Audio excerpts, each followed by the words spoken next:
il est employé par des pompes funèbres à Las Vegas.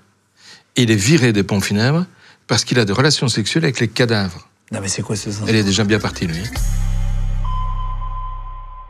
Bonjour tout le monde, bienvenue sur Légende. Aujourd'hui, notre invité, c'est Philippe Boxeau, notre ami médecin légiste, qui va revenir pour une émission spéciale aujourd'hui avec un thème, c'est celui des serial killers. On voulait allier Philippe Boxeau, médecin légiste, sur le sujet des serial killers. On va essayer d'aborder des sujets très variés, notamment comment ils procédaient, comment ils se sont fait arrêter, qu'est-ce qu'ils cherchaient, à cause de quoi, leur enfance, pour essayer de les comprendre aussi. On va parler de Michel Fourniret, on va parler de Ed Kemper aux États-Unis ou de John Wayne Gacy, qui était surnommé le clown tueur. Mais juste avant, je voudrais vous parler de nos sponsors pour les remercier, de nous sponsoriser cette émission. C'est Beatstack, c'est une plateforme en ligne. D'ailleurs, Alexandre Roubaud, donc le patron qui a créé Beatstack, était notre invité il y a quelques temps. Si vous voulez aller voir la vidéo après avoir vu Philippe Boxeau, je vous mets le lien en cliquable sous la vidéo. Ça, vous pouvez aller voir la vidéo et l'interview d'Alexandre Roubaud, le patron de Beatstack, la première plateforme en ligne qui permet d'acheter du Bitcoin. Alors, c'est la première monnaie, la première crypto-monnaie qui vient de dépasser les 100 000 $ là. C'est aussi la première crypto-monnaie qui va être la monnaie officielle d'un pays. Donc, ça permet d'acheter et de revendre à partir d'1 euro. C'est instantané, c'est très simple. Ils ont aussi le système de l'arrondi. C'est-à-dire que, par exemple, si vous prenez quelque chose à 9,50 € que vous payez avec votre carte directement Beatstack, ça va arrondir à 10 €, donc vous allez payer 50 centimes et ça va vous acheter automatiquement 50 centimes de Bitcoin pour arrondir à l'euro supérieur. Et ça permet comme ça de mettre de côté et d'acheter du Bitcoin tout au long de l'année et donc finalement d'investir. Et vous pouvez aussi mettre des achats d'ailleurs, si vous n'avez pas envie de le faire à chaque fois, vous pouvez mettre des achats hebdomadaires, mensuels pour à chaque fois petit à petit investir dedans. Vous pouvez télécharger l'application Beatstack, elle est gratuite et je vous mets d'ailleurs un code, le code Légende, LEGEND, si vous voulez rajouter, vous aurez 5 € gratuits pour les 1000 premiers codes saisis. Donc voilà, en cliquable sous la vidéo, dans la description du podcast audio. Prenez 2 secondes si vous voulez bien avant que ça commence pour vous abonner sur notre chaîne YouTube. Ça nous aide vraiment beaucoup quand vous vous abonnez. Plus on est nombreux, plus on est puissants tous ensemble pour avoir plein d'invités différents. Donc voilà, abonnez-vous, likez la vidéo, n'hésitez pas à la commenter, ça nous aide beaucoup avec la petite cloche aussi pour être au courant des nouvelles sorties. Et sur les podcasts, on est sur Spotify, sur Deezer et sur Apple Podcasts notamment. Voilà, et vous faites de Légende le premier podcast de France aujourd'hui tournage encore. Merci 1000 fois d'être là. C'est parti, retour de notre copain Philippe Boxeau, le médecin légiste, spécial serial killer sur Légende. On y va. Je ne sais plus si je dois clapper avant ou après, mais c'est pas grave, il paraît que ça n'a pas d'importance. On va parler aujourd'hui des serial killers. Alors, j'en ai connu un ou l'autre, je vais vous en parler, et Guillaume va m'interroger là-dessus. Je te file cette affaire-là ? Exactement, ça y est, il a l'habitude de faire ça maintenant. Philippe Boxeau, notre invité médecin légiste, on avait promis de faire cette émission avec toi, Philippe, puisqu'il y a un sujet qui passionne. On voit à chaque fois dans les vues des documentaires, vous êtes intéressé, et c'est intéressant, les serial killers. Essayer de les comprendre, de comprendre le mode opératoire, de comprendre comment ils ont fonctionné, comment ils sont devenus serial killers, à cause de quoi. Essayer de comprendre l'enfance, ça vient souvent de là. Essayer de comprendre aussi à quel moment ils ont basculé. Qu'est-ce qu'un serial killer ? C'est pas très clair aussi dans la tête de gens avec qui je parlais, même dans le bureau. Est-ce que c'est une personne qui en a tué 2 ? Est-ce que c'est... Tu vois, à quel moment on devient un serial killer ? Leur mode opératoire, comment ils se sont fait arrêter aussi, quelles erreurs ils ont fait. C'est intéressant de comprendre ça. On va parler de plusieurs serial killers. Juste, qu'est-ce que ça veut dire, serial killer ? Serial killer en français, c'est meurtrier en série. C'est-à-dire quelqu'un qui tue de façon presque systématique, souvent, des gens. Pour des raisons diverses et variées. Souvent, ça concerne des femmes plus que des hommes, mais il y en a qui tuent aussi des hommes. Il y a très peu de serial killers féminins, c'est plutôt masculin. Et ces gens ont très souvent une habitude de travail, je veux dire, entre guillemets. C'est-à-dire une façon de travailler. Tel type de population visée, telle manière de les tuer, telle manière de les faire disparaître, ou pas, d'ailleurs. Hein, il y en a qui ne font pas disparaître. Donc, ils ont, si tu veux, ce qu'on appelle en langage de profiler, une signature. C'est quelque chose que tout le monde a entendu dans les séries télévisées américaines style Esprit criminel. Hein, dans leur style. La signature. Et la signature permet de les déterminer, c'est-à-dire de dire c'est eux, quoi, tu vois, et de raccorder des meurtres qui sont parfois réalisés en des endroits très variés, divers, en Europe, parfois sur plusieurs pays, en Amérique, parfois sur plusieurs États, et parce qu'il y a cette signature qui existe sur les corps, permettent de les rapprocher, de dire c'est peut-être le même serial killer, c'est peut-être la même personne qui les a commis. On a pensé à faire cette émission qu'on a parlé tous les deux, pour tout vous dire. Je t'ai demandé si tu avais déjà, si tu t'étais déjà occupé de 4 serial killers. Tu m'avais dit que oui. Et je t'ai dit, tiens, est-ce qu'on peut en faire une émission ? Et on s'est dit que c'était aussi intéressant de parler des tiens. et parler aussi des cas les plus connus dans le monde, ou alors des cas les plus extrêmes, et pas forcément ceux connus, on en a cherché quand même des bons. Tu as ton nouveau livre qui est sorti, pour ceux qui le voient aujourd'hui, ça s'appelle La mort en face. Si vous n'avez pas vu les autres émissions, Philippe a fait 3 livres, et celui-là, c'est le petit dernier qui est arrivé. La mort en face, chez Kenneth Éditions. Je vous mets le lien cliquable sous la vidéo. Si vous allez chercher le livre, il est dispo en général en 24 heures, en 48 heures max sur Amazon, du docteur Philippe Boxeau, voilà le nom. Et donc, il y a plein d'anecdotes sur tout ce que tu as vécu. Est-ce que tu racontes l'histoire de serial killer ? Non. Pas encore. J'ai évité. En fait, dans ces livres-là, je parle d'affaires un peu de tous les jours, tu vois. Le problème des serial killers, c'est que c'est pas des affaires de tous les jours. J'en ai déjà eu, mais c'est des affaires, t'as une fois ça, peut-être 2 dans ta carrière. Tous les 30 ans, en Belgique, c'est pas un grand pays, t'as pas des serial killers tous les mois, quoi. Hein. Donc voilà. J'ai préféré mettre à part les serial killers que j'ai connus, retirer aussi les catastrophes que j'ai connues, que j'ai vécues à Liège, les attentats djihadistes. On a quand même eu 2 dans notre petite ville. C'est déjà pas mal pour une ville comme Liège qui n'est pas très très grande. Voilà, tout ça, j'ai préféré mettre de côté parce que ce sont des situations d'exception. J'ai préféré recourir à de la médecine légale de tous les jours. Est-ce que tu peux nous raconter du coup là ton anecdote que tu as eue avec un serial killer pour comprendre, et après on va expliquer d'autres cas. C'était déjà une situation particulière s'il n'était pas 1 mais 2. Un duo ? C'est un duo de toxicomanes, et ça date des années 90, donc ça fait déjà un bail. Ils sont malheureusement, parce que quand quelqu'un meurt, c'est toujours quelque chose de malheureux, hein, qui qu'il soit, morts tous les 2 en prison. Et ce sont 2 jeunes qui ont été vraiment sous domination de la drogue, de façon très très importante. Ils étaient effectivement psychopathes l'un et l'autre, ça veut dire qu'ils n'étaient pas en connexion avec la société, clairement. Hein. Et ils souffraient d'un défaut d'empathie. On parlera peut-être tout à l'heure de définition de psychopathie, mais pour bien comprendre dès le début, un psychopathe, c'est quelqu'un qui vit relativement normalement, ça dépend, mais qui a un défaut d'empathie. C'est-à-dire qu'il n'est pas capable de comprendre la souffrance qu'il fait à autrui. Il n'est pas capable de souffrir avec. Empathie, c'est ça, c'est souffrir avec Pas de autrui. compassion pour l'autre ? Ah non, aucune. Pas de souffrance, pas de compassion, pas de pitié, rien. Il peut souffrir, ça lui fait rien. Mais il peut en avoir, je crois, pour ses parents, par exemple, pour ses enfants. Il y en a quand même pour certaines personnes. Voilà, c'est ça. Il peut y avoir des séquences isolées, comme je dis, c'est-à-dire des groupes d'individus spécifiques pour lesquels il a une forme, en tout cas, une forme d'empathie. C'est peut-être plus du respect que de la vraie empathie. C'est peut-être plus un tabou qu'il ne faut pas franchir par rapport à une vraie empathie telle qu'on est capable de la vivre. Est-ce que c'est pas bien d'être psychopathe ? Ah, c'est Pour être moins triste. Je te parle pas de ceux qui ont passé à l'acte. Hein. Je ne suis pas sûr qu'il y ait vraiment moyen d'être heureux en étant psychopathe. Il y a moyen de ne pas souffrir, de voir les autres souffrir. Or, ce qui nous fait souffrir dans la vie, c'est souvent les autres. C'est rarement nous-mêmes. C'est vrai. Sartre disait, l'enfer, c'est les autres. C'est pas idiot. Pourquoi ? Parce que la souffrance, en général, vient de la part d'autrui. Elle est rarement de notre fait à nous. Donc le psychopathe, lui, risque de souffrir pour des trucs qui lui font mal, mais dans son corps, mal physiquement. Par contre, voir quelqu'un mourir, il n'a pas d'amis. Il n'est pas capable de développer une relation sentimentale, une relation agréable. Comment veux-tu qu'il souffre pour quelqu'un pour lequel il n'a pas de sentiment ? Comment ils ont commencé à tuer ces deux-là ? C'est un duo amoureux ou pas ? Ah, pas du tout, non. Ce sont amical. Ce sont 2 mecs, ils se connaissent à travers la cam, et ils partent dans une espèce de divagation qui va durer plusieurs jours. On va leur courir après, il va y avoir une vraie chasse à l'homme en Belgique, dans ma région en plus, hein, région de Liège, pour les arrêter. Et ces 2 gars vont tuer 2 jeunes gens et un monsieur. Ils tuent 3 personnes. Et c'est vrai qu'on parle de meurtrier en série, en général, parce que les définitions sont variables, mais une définition relativement commune, c'est d'accepter qu'on parlera de meurtrier en série à partir du moment où il y a 3 morts. Et là, ils en ont 3. Les premiers, ce sont des jeunes gens qu'ils ont captés à Liège. Ils étaient dans leur voiture. Ils les ont enlevés sous la menace d'armes. C'était des riot-guns, donc des armes qui sont destinées, dit-on, à des émeutes. C'est ce qu'on appelle des LBD en France. Oui, c'est ça. Ah. C'est les fusils à pompe. Hein. Ouais, c'est ça, ça tire des balles en caoutchouc. Oui, enfin, ça dépend. Tu peux mettre un peu ce que tu veux là-dedans. Si tu veux mettre des balles type balles de chasse, tu pourras mettre des balles de chasse. Ah oui, d'accord. Ouais. Donc, en tout cas, chez nous, avec l'arme qui est fonctionnelle chez nous, celle qu'on appelle riot gun, ça marche très bien. C'est ce qu'ils ont fait. Ils ont menacé les 2 petits jeunes, ils les ont mis dans leur voiture et les ont emmenés dans des bois, pas très loin de chez nous, un peu plus loin en descendant vers le sud du pays. Et là, ils les ont exécutés tous les 2. Alors, ce qu'il y a de particulièrement pénible pour tout le monde, c'est que les familles, maintenant, ils sont presque tous morts. Hein, ça commence à dater. Mais J'ai connu le papa de la fille.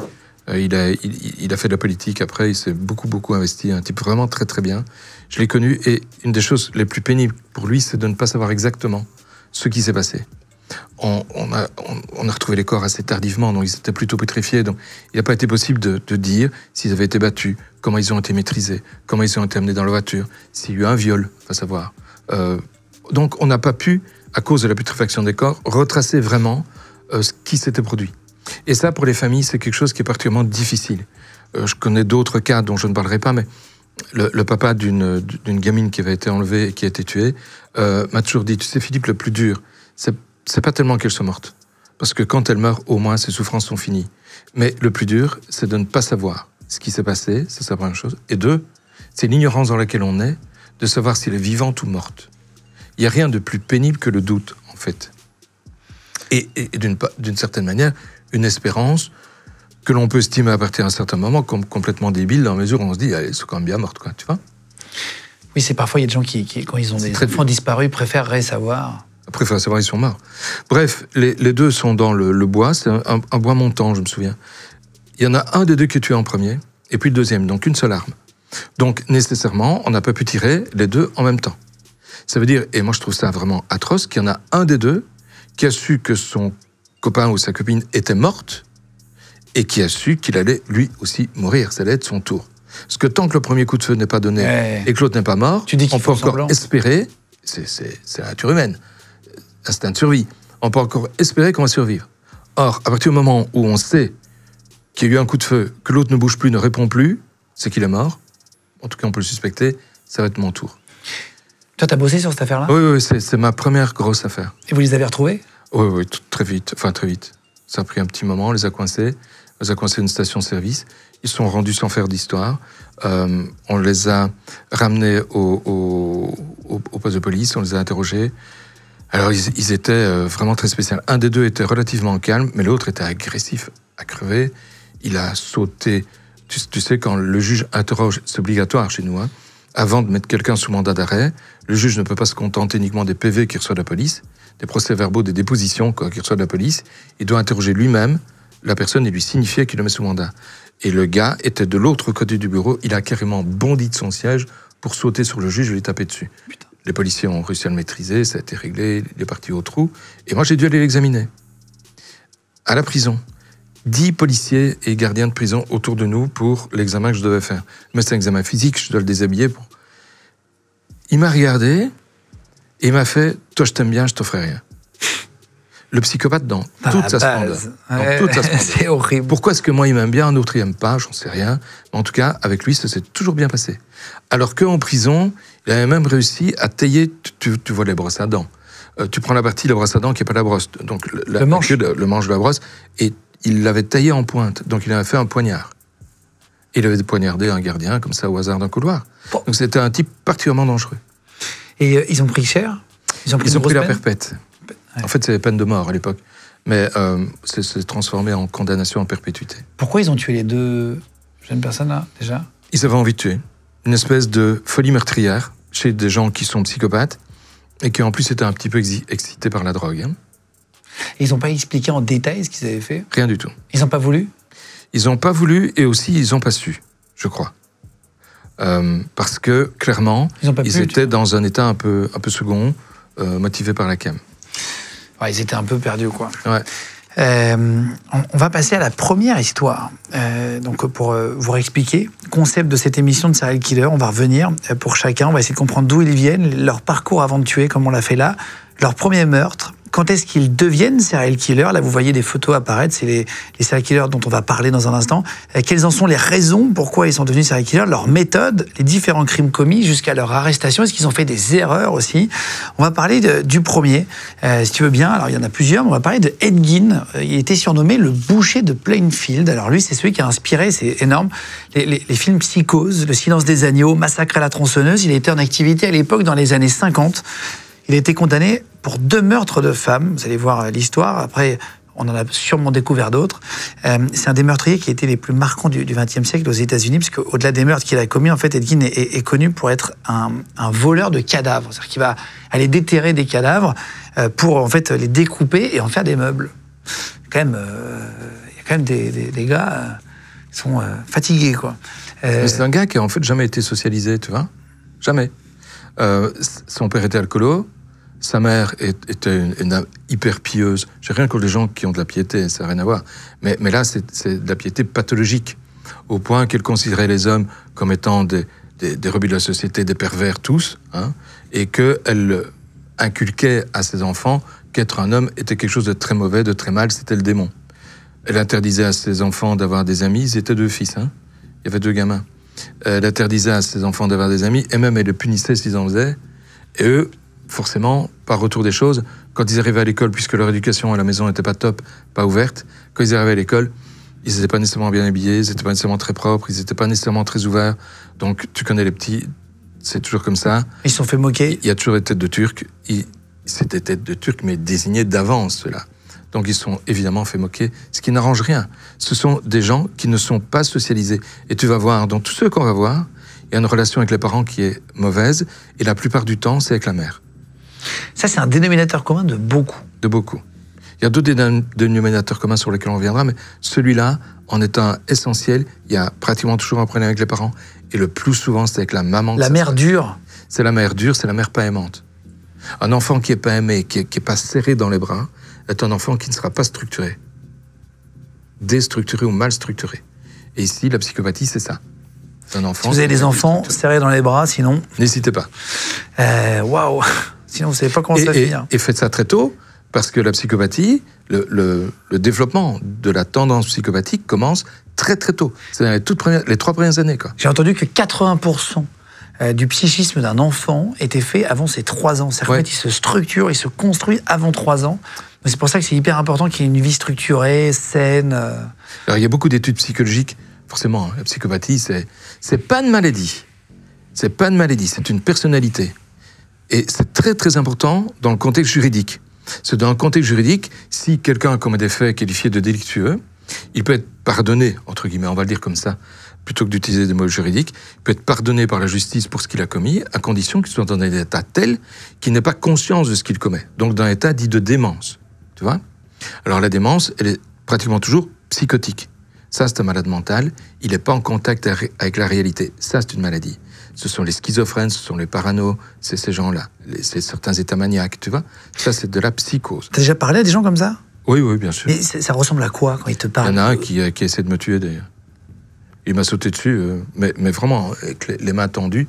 Heureusement, il était attaché qu'une paire de menottes à un radiateur. Sinon, j'allais passer un mauvais quart d'heure. Il venait de tuer son père à coups de couteau et en lui dessinant toutes sortes de signes cabalistiques sur lui. Je devais l'examiner. Il a voulu me sauter dessus, il a voulu me tuer. Je vais te tuer. Je lui ai rien fait, j'ai entré dans la pièce. Putain, sacré journée. L'examen était rapide. Il était tout nu. Il s'était mis tout nu dans sa folie meurtrière. Il s'était mis tout nu.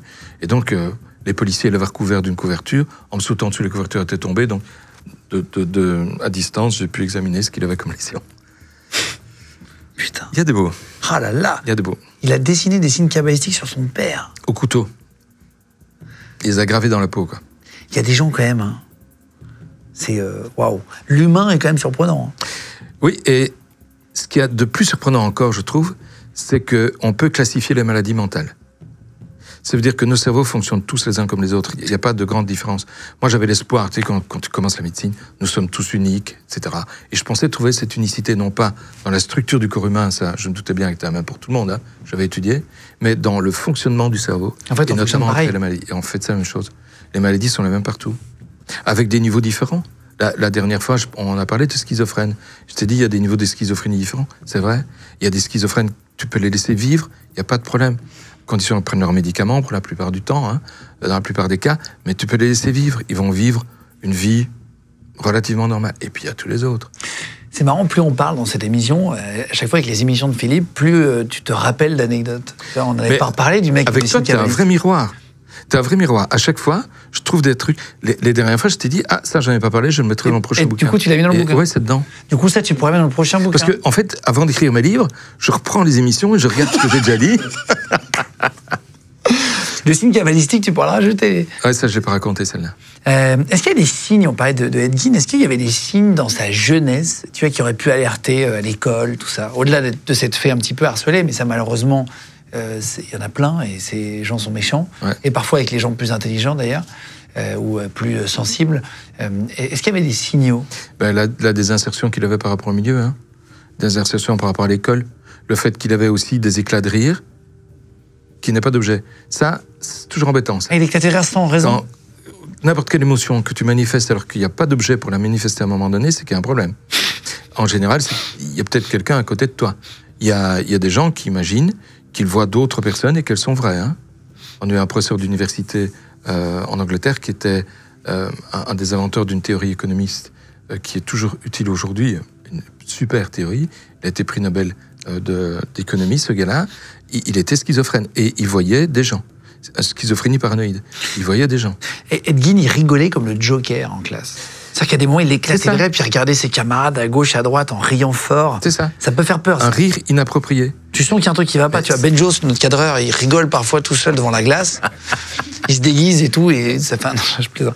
Non, mais en vrai, c'est vrai que ça peut faire un peu peur. Il avait des frères et sœurs ou pas, Ed Gein? Il avait un frère qui est mort longtemps avant, et il a même été accusé à un moment donné du meurtre de son frère. Accusé, c'est pas le bon mot. On a pensé qu'il avait pu commettre le meurtre de son frère, mais clairement, on n'a jamais eu la preuve de ça. Il n'a jamais avoué non plus. Comment il a été découvert, lui? C'est des objets, on va en parler, mais comment il est découvert, ce mec? Il a été découvert presque par hasard, je dirais. En fait, une dame disparaît. Elle s'appelle Denise. On dirait chez nous Denise. Hein. Elle disparaît, c'est une cacaillère. Elle tient une cacaillerie dans le bled où il vivait. Et un témoin avait vu notre ami là passer devant la cacaillerie. Et elle disparaît, on l'a vu devant, on sait qu'il n'est pas clair, il est quand même connu dans le village, hein, le gars.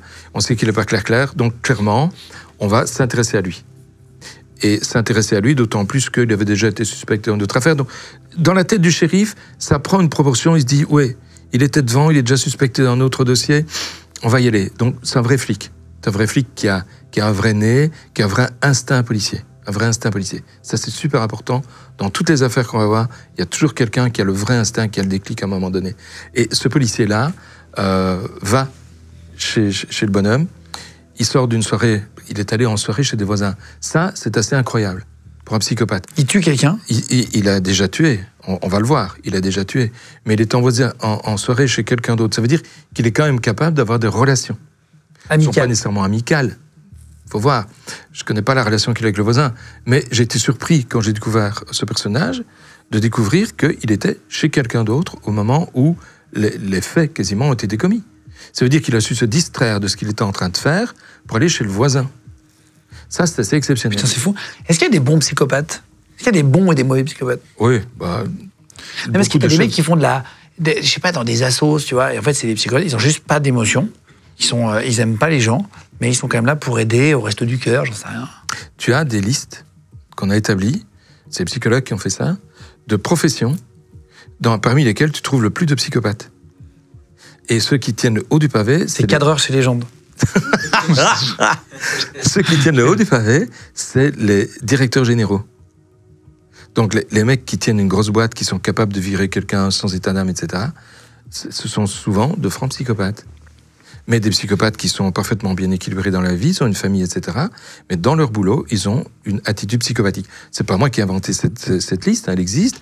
Et si tu regardes la liste, tu verras, vers le 6e, 7e numéro, tu verras chirurgien. Pourquoi? Parce que tu vas rentrer dans le corps de quelqu'un. Donc clairement, s'il ne t'est pas anesthésié, bien entendu, tu vas lui faire du mal. T'as pas peur qu'éventuellement il meure dans tes mains. T'as une assurance inouïe dans le geste que tu commets. Et il vaut mieux d'ailleurs, tu vas couper, tu sais que tu vas pas couper l'or, tu vas couper un autre vaisseau, il va se mettre à signer, c'est pas grave, on va faire une suture. Il y a un véritable esprit psychopathique chez eux, d'après ce qui est décrit. C'est intéressant ce classement-là. Oui, mais c'est très grave parce que tu trouves aussi les fonctionnaires. Bah c'est sûr. Alors vas-y. La politique, t'as plein de. Je pense que t'as des zinzins. Hein. C'est encore autre chose, ça. On peut peut-être les mettre à part. Une catégorie tout à fait à part. Politicien, c'est un individu spécial. Quand on fait des études sur les politiciens, on n'est parfois surpris de voir ce qu'on trouve, hein, qui qu'ils soient d'ailleurs. Pas pour ça qu'ils font mal leur job. Hein. Et il vaut peut-être mieux ne pas avoir trop d'empathie si on veut que quelque chose fonctionne. Si tu as trop d'empathie, tu vas souffrir avec les autres et tu risques de mettre en panne ton entreprise. Il faut un peu se rendre compte de ça. Hein. Ouais. Donc voilà, c'est là. Et alors c'est paradoxal parce que tu trouves dans les professions où il y a le moins de psychopathes, les enseignants, bon ça va, mais les médecins. Alors tu as les chirurgiens, ils sont d'un côté, mais c'est des médecins aussi. Mais les chirurgiens, ils sont d'un côté, du côté psychopathique, et les médecins qui sont du côté non psychopathe. Voilà, c'est gag. Médecine légale, c'est quoi? On l'a pas dit. De la- On l'a pas dit. Moi, je fais souffrir personne. Moi, ils sont morts. Oui, toi, ils sont déjà tous morts. Voilà. Qu'est-ce qu'ils vont découvrir dans la ferme d'Edgin quand ils rentrent? Un truc complètement. Moi, j'aurais bien aimé être là. Hein. En fait. T'aurais bien aimé voir ça? Ah ouais. C'est unique. Hein. C'est passionnant, les serial killers, parce que tu te demandes à quel moment le cerveau humain il peut devenir aussi fou. À peu près au début. Hein. En fait, lui, il devient. En tout cas, il percute, il bascule quand sa mère meurt. Il a 39 ans, sa mère meurt en 45, et là, il bascule complètement. Et c'est à partir de là qu'il commence à commettre toutes sortes d'atrocités. Bon, on va se calmer, hein. Serial killer, il a tué 2 personnes. Mais on l'a quand même rangé dans les serial killers parce qu'il en a déterré à peu près 40. Pour récupérer, on verra ça tout à l'heure, mais pour récupérer de lambeaux de peau et des trucs comme ça. Il a sorti des crânes, corps, donc des tombes. Oui, oui. Donc lui, c'était un serial killer, mais qui s'occupait des cadavres qu'il n'avait pas tués, on est d'accord? Ouais. T'as le shérif qui rentre chez lui, enfin au bureau au commissariat, avec notre bonhomme, Edgin, avec Ed, et il laisse 2 policiers qui, eux, vont faire le tour de la maison. Et là, je m'entends dire que, en termes de tour de la maison, on va être servi. C'est la maison des horreurs. Il commence par la grange, qui est ouverte, et il trouve le cadavre de la dame que l'on cherchait, suspendu par les pieds, l'abdomen ouvert et plus de tête. L'abdomen est ouvert et il est éviscéré. Ça veut dire qu'il a retiré tous les organes abdominaux. Le foie, les reins, la rate, les intestins, l'estomac, tout ça, le duodénum. Allez, hop là, dehors. Il a pris tout ça, il les a tapés chez lui sous l'évier, et la tête de la femme l'a coupée juste à côté. Voilà. Donc quand ils arrivent, ils voient ça. Pour des policiers qui sont dans un petit bled, qui n'ont jamais eu un meurtre de leur vie dans leur carrière, j'aime autant dire que ces images, et même de toute façon chez tout le monde, hein, ça reste très gravé, mais pour eux c'est encore pire que pour n'importe qui d'autre. Ils s'attendaient absolument pas à ça, quoi. Absolument pas. Puis on fait le tour de la maison, on trouve des morceaux un peu dans tous les coins, et surtout, et quand je dis un peu dans tous les coins, c'est justement parce qu'il en fabriquait des meubles. Avec les peaux des cadavres, il fabriquait des tentures. Des rideaux? Des rideaux, oui. Oui, on dit rideaux en France. Ouais, nous on dit tenture. Enfin bref, c'est pareil. Tu vois, c'est le truc qui pend aux fenêtres. Hein, et il insérait dans les rideaux, il cousait des lèvres, des vulves, des vagins, toutes sortes de trucs. Oh, il les cousait dedans. C'est de mauvais goût en plus, au-delà de...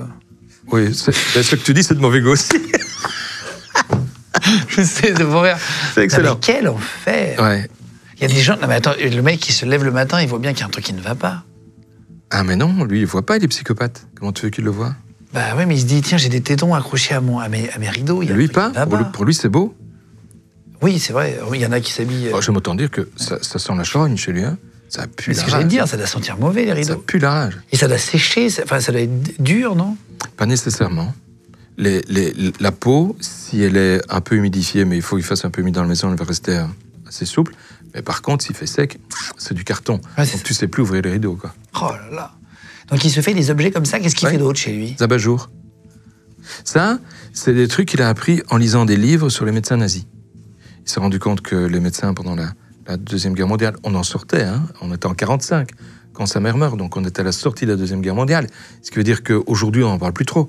Mais à l'époque, quand on a découvert les camps de concentration, quand on a découvert ce que les médecins nazis, style Mengele et autres, avaient fait avec les détenus des camps de concentration, c'est atroce. C'était juste horrible. Les nazis avaient récupéré des peaux, ils les avaient tannés, ils avaient fait même des couvertures de bouquins. Tu as des livres dont la reliure du livre, hein, la reliure externe, c'est de la peau de juif. C'est quand même incroyable. Des abat-jours. Du savon, c'est très connu. Mais... Oui, du savon, oui, avec la graisse. Des abat-jours, toutes sortes de choses comme ça.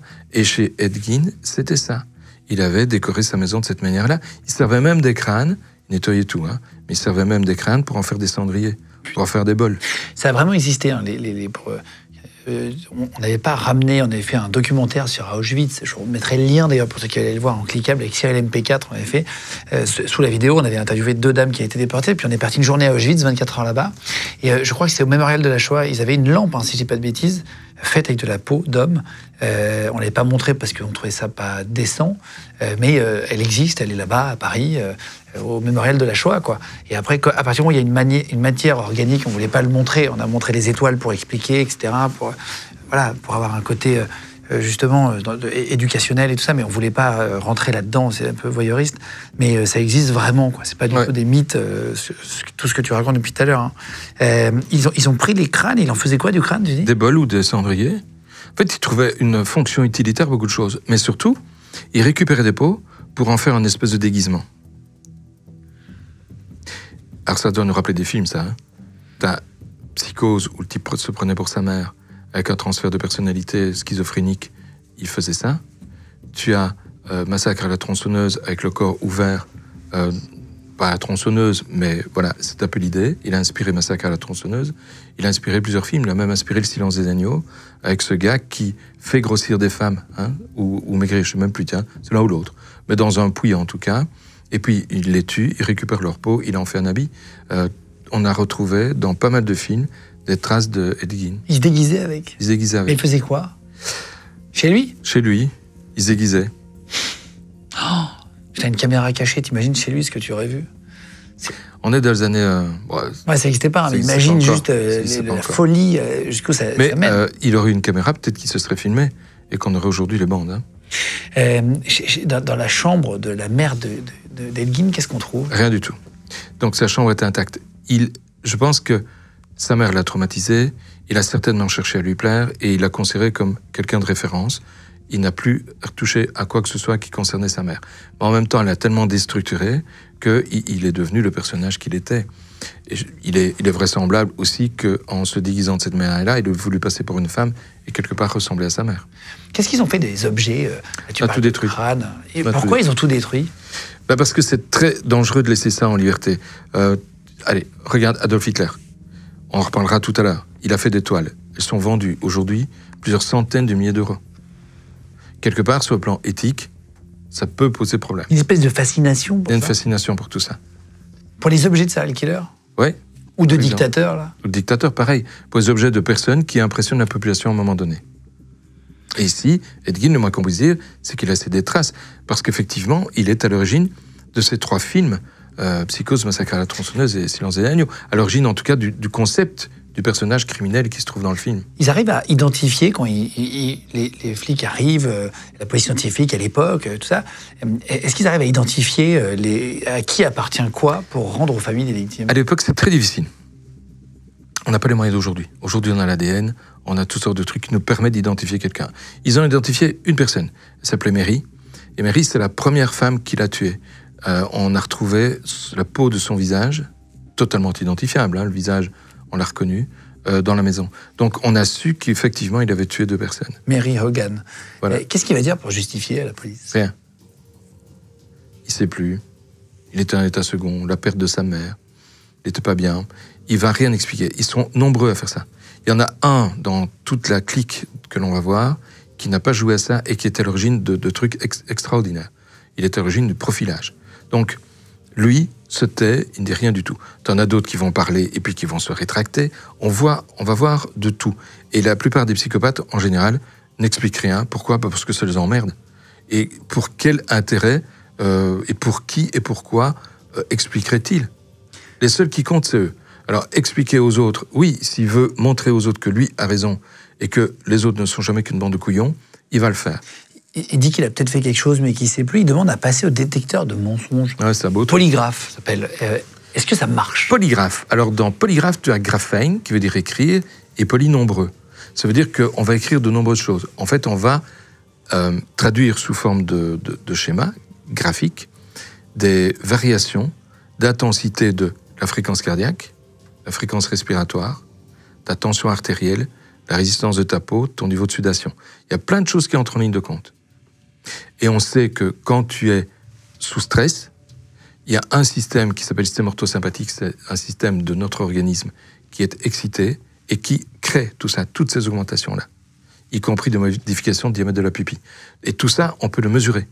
Ce qui veut dire que ce que l'on cherche, quand on passe quelqu'un au polygraphe, c'est a-t-il des réactions de stress ? Et si oui, on imagine Alors le polygraphe est controversé. Il ne faut pas croire que C'est 100%. nécessairement, voilà. En médecine humaine, il n'y a rien qui soit 100%, et quelque part, on touche à l'humain, donc forcément, c'est difficile. On imagine que, forcément, à cause du stress, le polygraphe va montrer des indicateurs qui montrent que ta réponse est fausse, parce que quand tu émets une réponse fausse, tu serais plus stressé que quand tu émets une réponse vraie. Et pour calibrer cet appareil, au moment où on te le fait passer, on va te demander de répondre ce que le commentateur te demande. Il te pose une question et te demande de répondre par oui ou de répondre par non. En fait, il te demande de mentir. Il te demande à un moment de dire la vérité, à un autre moment de mentir. Or, toi, tu sais que tu mens. Et le commentateur le sait aussi, puisqu'il te demande de faire cette réponse-là. Et on voit où sont les niveaux en fonction du fait que tu dis la vérité ou du fait que tu mens. Ah oui. C'est comme ça qu'on fait. Ils vont l'emmener sur les lieux du crime pour terminer, sur Ed Gein. Comment il va réagir quand il va se retrouver face à cette dame coupée en deux? Rien du tout. Il reste complètement impassible, il ne trahit pas, il n'explique rien à personne. Il n'en a pas envie. Lui, sa psychopathie, elle est complètement introvertie. Il veut rien montrer à personne, c'est pour lui.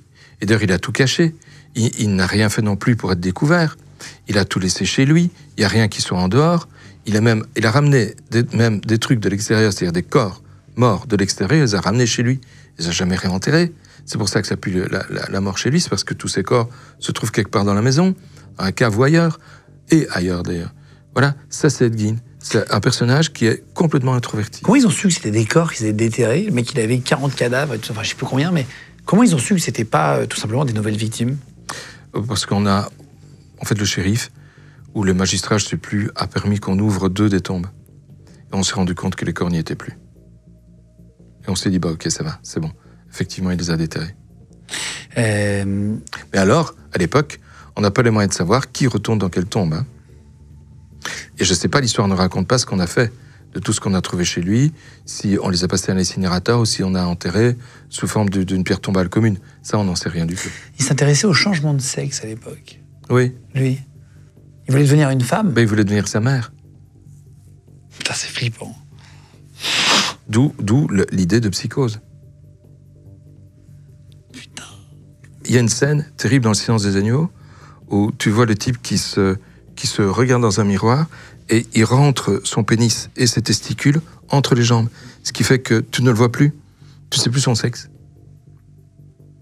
Et il se regarde dans le miroir comme une femme, puisqu'on ne voit plus le sexe.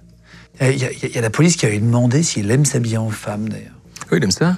Il aime ça. Il a tout fait pour. Il s'est fait, d'une part, une espèce de tablier, tu vois, partie supérieure du corps, un thorax, quoi. Thorax abdomen, et puis il s'est fait des jambières. Il veut ressembler à une femme. Il veut peut-être ressembler à sa mère.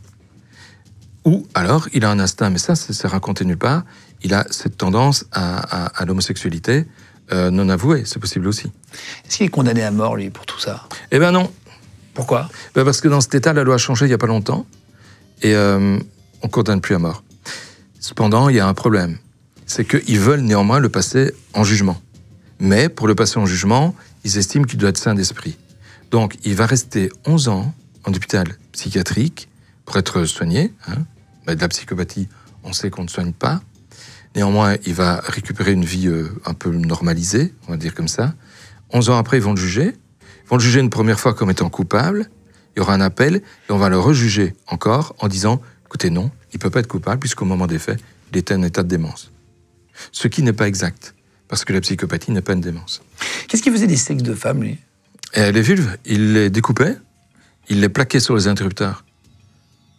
Donc il y avait le petit bouton de l'interrupteur qui était au centre de la vulve. Il s'en servait comme interrupteur. Il était barjot, lui. Complètement. Surtout, ces interrupteurs ne servaient plus à rien, parce qu'il n'y a plus d'électricité dans la maison. Il s'allumait et il s'éclairait, juste à la bougie.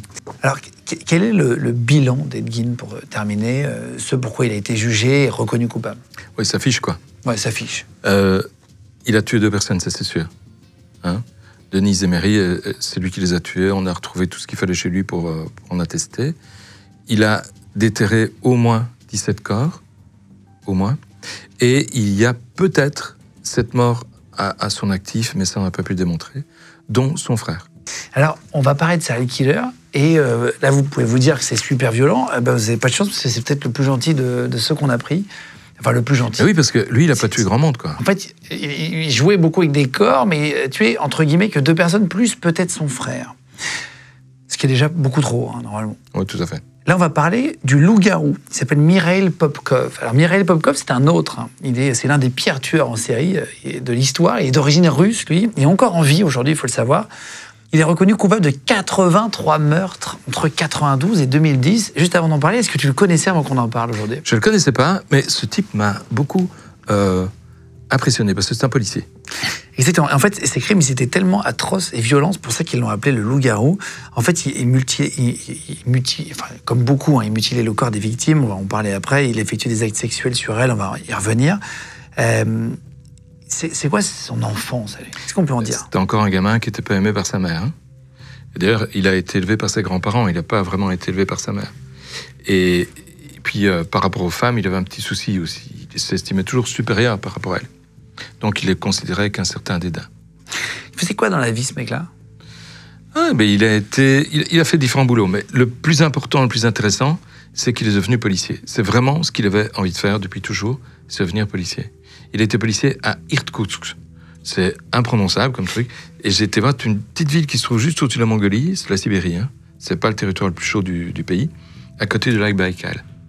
Sa mère était comment? C'était quoi le profil? Tu dis qu'elle l'aimait pas, mais c'était quoi? C'était une mère pas aimante ou c'était un peu une cassos? Non, c'était plutôt une cassos. Elle lui tapait dessus et elle le rejetait. Donc, on le dira jamais assez. Une mère qui ne prend pas son enfant dans les bras et qui ne le serre pas ne lui permet pas de se structurer et crée des individus tels que ceux-là. Maintenant, attention, tous ceux qui n'ont pas été serrés par leur mère ou qui n'ont pas été aimés par leur mère ne deviennent pas nécessairement psychopathes. Ouais, mais ça aide. Oui, ça aide. Et alors, on a découvert il n'y a pas très longtemps que les psychopathes, mais voilà, attention, je le fournis comme étant un renseignement entre guillemets, hein, attention, on est en médecine et tout ça peut encore être contredit, mais il semblerait qu'il y ait chez eux un petit problème génétique. C'est-à-dire qu'il y a un gène qui n'est pas codé en quantité suffisante, c'est un récepteur de la sérotonine. Or, la sérotonine est un neuromédiateur, c'est-à-dire une substance que nos neurones sécrètent pour faire la transmission entre 2 neurones, tu vois ? La sérotonine, c'est le neuromédiateur qu'on a appelé le neuromédiateur du plaisir. C'est-à-dire celui qui fait que l'on est de bonne humeur. Voilà. Ceux qui ont une déficience en sérotonine, effectivement, ont des troubles de type dépressif. Donc, la sérotonine a certainement une action sur l'humeur. Il semblerait que chez les psychopathes, il y a un déficit de ce gène qui permet à la sérotonine de fonctionner correctement. Alors, quand tu mets les deux ensemble, le déficit en sérotonine et quelqu'un qui, en plus, a un déficit de structure affective, ça peut donner des psychopathes comme on les voit là. Comment ce loup-garou va devenir tueur? C'est un peu étonnant parce que policier, on peut penser qu'il est structuré, il est cadré en tout cas. Hein, parce que dans la police, il y a une discipline qu'on est obligé de respecter. T'es censé faire le bien en plus quand t'es oui. policier. To protect and to serve, comme on dit en anglais. Hein. Pour une fois que je lâche une phrase en anglais, on va la noter. Et puis ensuite, il est marié. Il est marié avec une femme qui s'appelle Elena, avec elle il a un enfant. Donc il a une structure familiale, oui, mais professionnelle. Il commence à déconner. C'est-à-dire qu'il estime que sa femme le trompe. Il n'en a absolument pas la preuve, mais il l'imagine. Et à ce moment-là, toutes les femmes deviennent des traînées, des prostituées. Il a une haine envers les femmes. Ouais. Il va se développer tout seul. Son premier meurtre, il arrive en quelle année? En 1992, il ramasse, de façon de parler, hein, une jeune fille de 14 ans au bord de la route. Il lui propose de la ramener chez elle. Elle monte dans la voiture. Le flic? Ouais. De police. Et en plus, il est en uniforme de police, donc il n'est pas spécialement inquiétant. C'est même rassurant. Et si la gamine habite le bled, elle sait que c'est un policier de l'endroit. Elle peut même le reconnaître. Donc elle monte en se disant c'est bon, c'est un policier. C'est un policier. Bon. Elle monte et on ne la reverra jamais. Il va la tuer. Il a été arrêté pour ce meurtre? Non. Et au bord de cette route, qui est la M56, hein, c'est comme ça qu'on l'appelle, au bord de cette route, il va commettre au moins, dans ces années-là, 30 meurtres différents. Ça veut dire qu'il va, toujours de la même manière, capter des femmes, les tuer, parfois les violer, parfois pas, les tuer. Comment il les choisissait? Je sais que c'est chaque tueur en série différent. Comment il choisissait ses victimes? Lui, c'était toujours en soirée, donc c'est plutôt la nuit, des femmes qui ont bu. Des femmes qui ont bu, c'est des femmes de mauvaise vie, c'est clair. Dans sa tête. Donc, il les charge en proposant de les ramener chez elles, puisqu'elles ont bu. Madame, vous n'allez pas conduire, hein? Je vous propose de vous ramener. Comme c'est un policier, il était bien un policier, elles acceptent. Il va jusque dans les bois, en général, avec elles, avec une voiture, et c'est pas banal de le dire, c'est une 4x4, une 4x4 de la police. Un donc 4x4 dans une voiture, ouais, de la police. Il est habillé en policier, il les emmène dans les bois, et là, il les viole, parfois il les tue, à peu près à chaque fois. Il en a raté, on va voir, hein. Mais à peu près à chaque fois, il les tue, donc. Et il les tue soit au marteau, soit à la hache, soit au tournevis, enfin, avec différents objets qu'il a à disposition, mais pas avec son arme de service. Comment il a pu en faire autant de victimes sans se faire attraper? Il est policier. Il est policier, ça veut dire qu'il y a même des enquêtes auxquelles il a participé, c'est lui qui est le meurtrier. On voit ça avec Dexter, la série américaine Dexter, où tu vois le bonhomme qui est un franc psychopathe aussi, qui tue des gens et qui participe aux enquêtes de meurtres qu'il a commis. C'est la même chose, mais c'est génial. Tu es policier, ça veut dire que tu participes au truc, ça veut dire que tu pourras aussi intervenir dans le contexte de l'affaire pour faire en sorte qu'elle n'avance pas, qu'elle ne progresse pas, et pour manipuler le dossier. Putain. Il n'y a pas de test ADN à l'époque? Non, en fait, on aurait pu, hein, parce que il naît en 64, il commence... 98, 92, 98 a déconné en 92, et l'ADN est utilisé dans nos pays à partir de 87. Mais pour qu'il se développe vraiment, il faut compter la fin des années 90. Donc on aurait pu le faire, mais ça coûte excessivement cher à l'époque. Et donc dans cette affaire-là, on n'en a pas fait. En tout cas pas tout de suite. Est-ce qu'il fait des erreurs? Oui, il en commet au moins deux. Hein. Une première où, lors d'une scène telle que d'habitude, hein, où il tue et viole éventuellement, il perd son insigne. Mais il va le récupérer. Son étoile de... Son étoile. Je ne sais pas si c'est une étoile. En tout cas, c'est un signe de police. Il le perd sur place. Mais quand il revient sur place, une fois qu'il est appelé comme policier de terrain, une fois qu'il revient sur place, il retrouve son insigne, il le récupère. Une autre fois, il a presque tué une fille. En tout cas, il la laisse pour morte. Il n'a pas vraiment vérifié ou il a mal vérifié. Et quand il revient sur place, de nouveau appelé parce qu'on a découvert un corps, etc., il se rend compte qu'elle n'est pas morte, il l'achève à coups de pelle. Mais les autres ne voient pas? Les autres sont visiblement à l'écart, où il se précipite pour arriver le premier. Oh là là. Putain, c'est un film d'horreur, quoi. Ouais. C'est-à-dire que la fille le voit revenir le lendemain, mais quelle horreur. On dit qu'elle est pas morte, mais on dit pas qu'elle était consciente. Hein. Donc il est tout à fait possible qu'elle n'ait pas été consciente ou qu'elle bougeait un petit peu dans un état de semi-conscience. C'est pas certain qu'elle avait vraiment une conscience complète. Et comment il se fait arrêter, alors, lui, s'il arrive à passer comme ça, quand même 83 meurtres, c'est long, comment il se fait arrêter, le gars? En 98, il y a une jeune fille qu'il veut tuer, mais il ne la tue pas. Il ne s'en rend pas compte, de nouveau, mais elle n'est pas morte. Elle n'est pas morte, on la retrouve, là c'est pas lui qui intervient, on la retrouve, et elle est frappée d'amnésie, ce qui veut dire qu'elle ne le reconnaît pas, elle ne reconnaît plus rien, elle ne sait pas exactement ce qui s'est passé, mais elle a le souvenir d'être montée dans la voiture d'un policier. Et donc à partir de là, lui, comme pas mal d'autres de ses copains policiers, vont être mis sur la sellette et quelque peu soupçonnés. Tu vois ? Mais à l'époque, on ne fait pas d'ADN, ce qui veut dire que, de nouveau, on ne va pas les caler, on va trouver personne. Mais il fait partie des soupçonnés de la première vague. Et comment ils vont trouver que c'est lui, alors? C'est venu après. C'est-à-dire qu'en étudiant les scènes de crime, on s'est rendu compte qu'il y avait des traces de 4x4 sur toutes les scènes de crime. Et tout à l'heure, je disais, ce qui est intéressant de savoir, c'est que la police avait 4x4, donc des tout-terrains.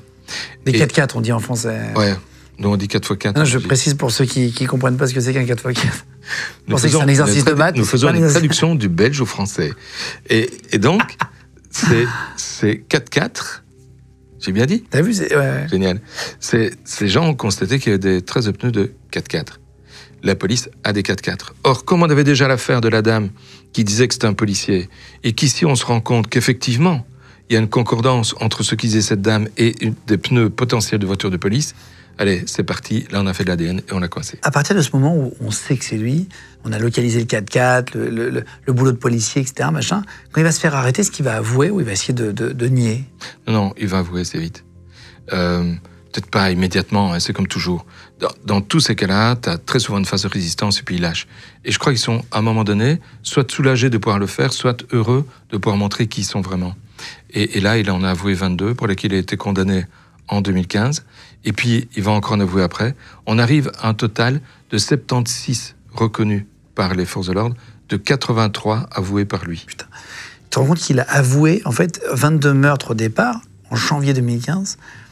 Et 2 ans plus tard, il est réauditionné, il dit « Ouais, c'est moi, les 59 autres meurtres. » C'est-à-dire qu'il avoue 59 autres meurtres d'un coup. Ce qui est détonnant, c'est qu'ils s'en souviennent. Parce que 59, objectivement, c'est un chiffre inouï. Hein. C'est vraiment un chiffre très, très important. Et qui se souviennent de chacun d'eux, c'est quelque chose qui m'a toujours impressionné. Et en 2020, il va en réavouer encore 2 autres. Tu vois. Oui, voilà, il avait 2 petits en réserve qu'il a encore crachés. Mais ce qui est affolant aussi, c'est que dans ce pays, on ne semble pas avoir de liste vraiment effective de gens qui ont disparu, parce que son système était toujours le même.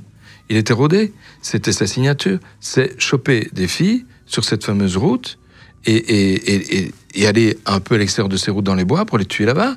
Donc ce qui est un peu étonnant, c'est qu'on n'ait pas une liste un peu plus complète de personnes disparues au bord de la route. Pour les relier entre elles, quoi. Ouais, c'est ça. Lui, c'est le plus gros tueur en série russe. C'est-à-dire que c'est vraiment celui qui a le record du nombre. Il vit toujours.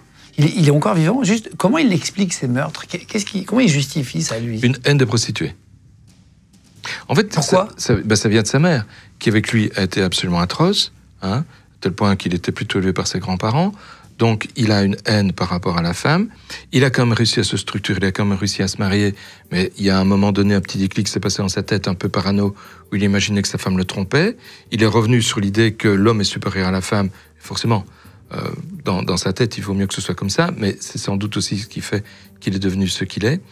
Il n'a pas supporté l'idée que sa femme le trompe, qui n'est absolument pas démontrée, et qui n'est toujours pas démontrée aujourd'hui, hein, qu'elle l'ait jamais trompée.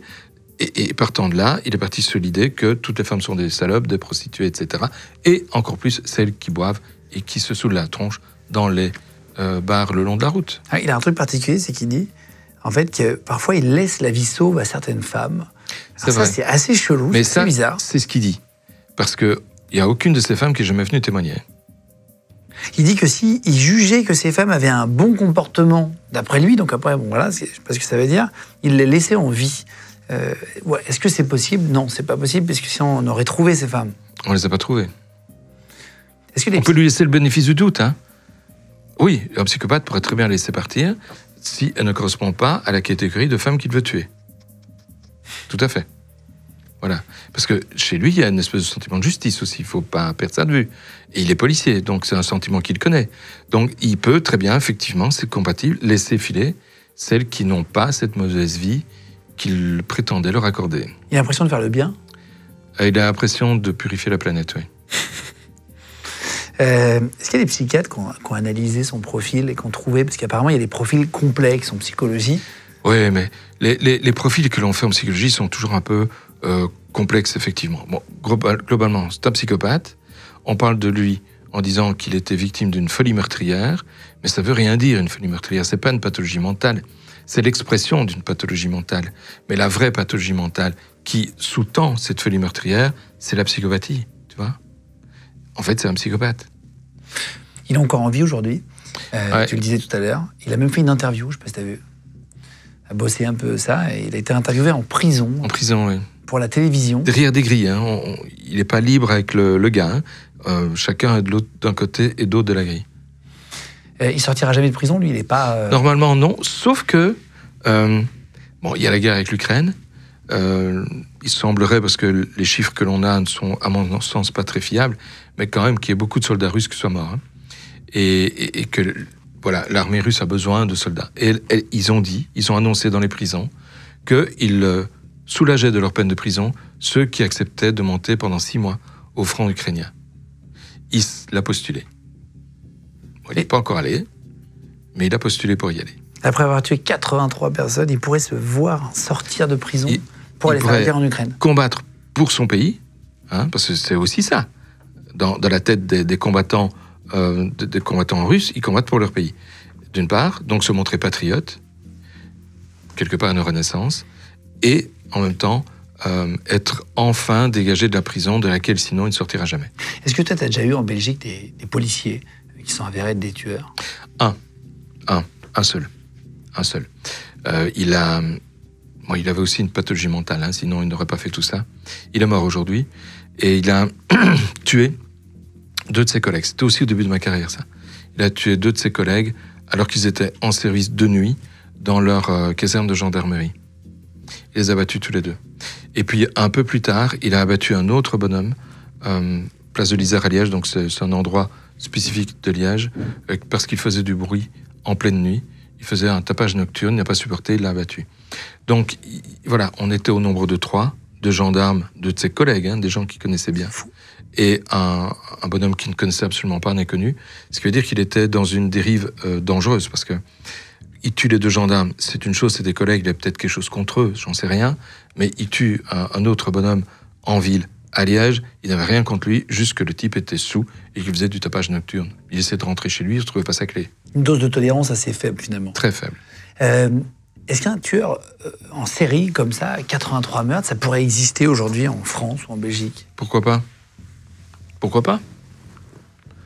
Pourquoi pas? Est-ce qu'il serait pas arrêté maintenant avec l'ADN, les caméras, on peut l'espérer. Le téléphone? On peut l'espérer. Il y a quand même des trucs aujourd'hui qui permettent de... Tu vois, rien n'est jamais infaillible. Et les gens intelligents et les psychopathes ne sont pas des crétins. Hein. On n'a pas dit que c'était des débiles. Du tout. Du tout, du tout.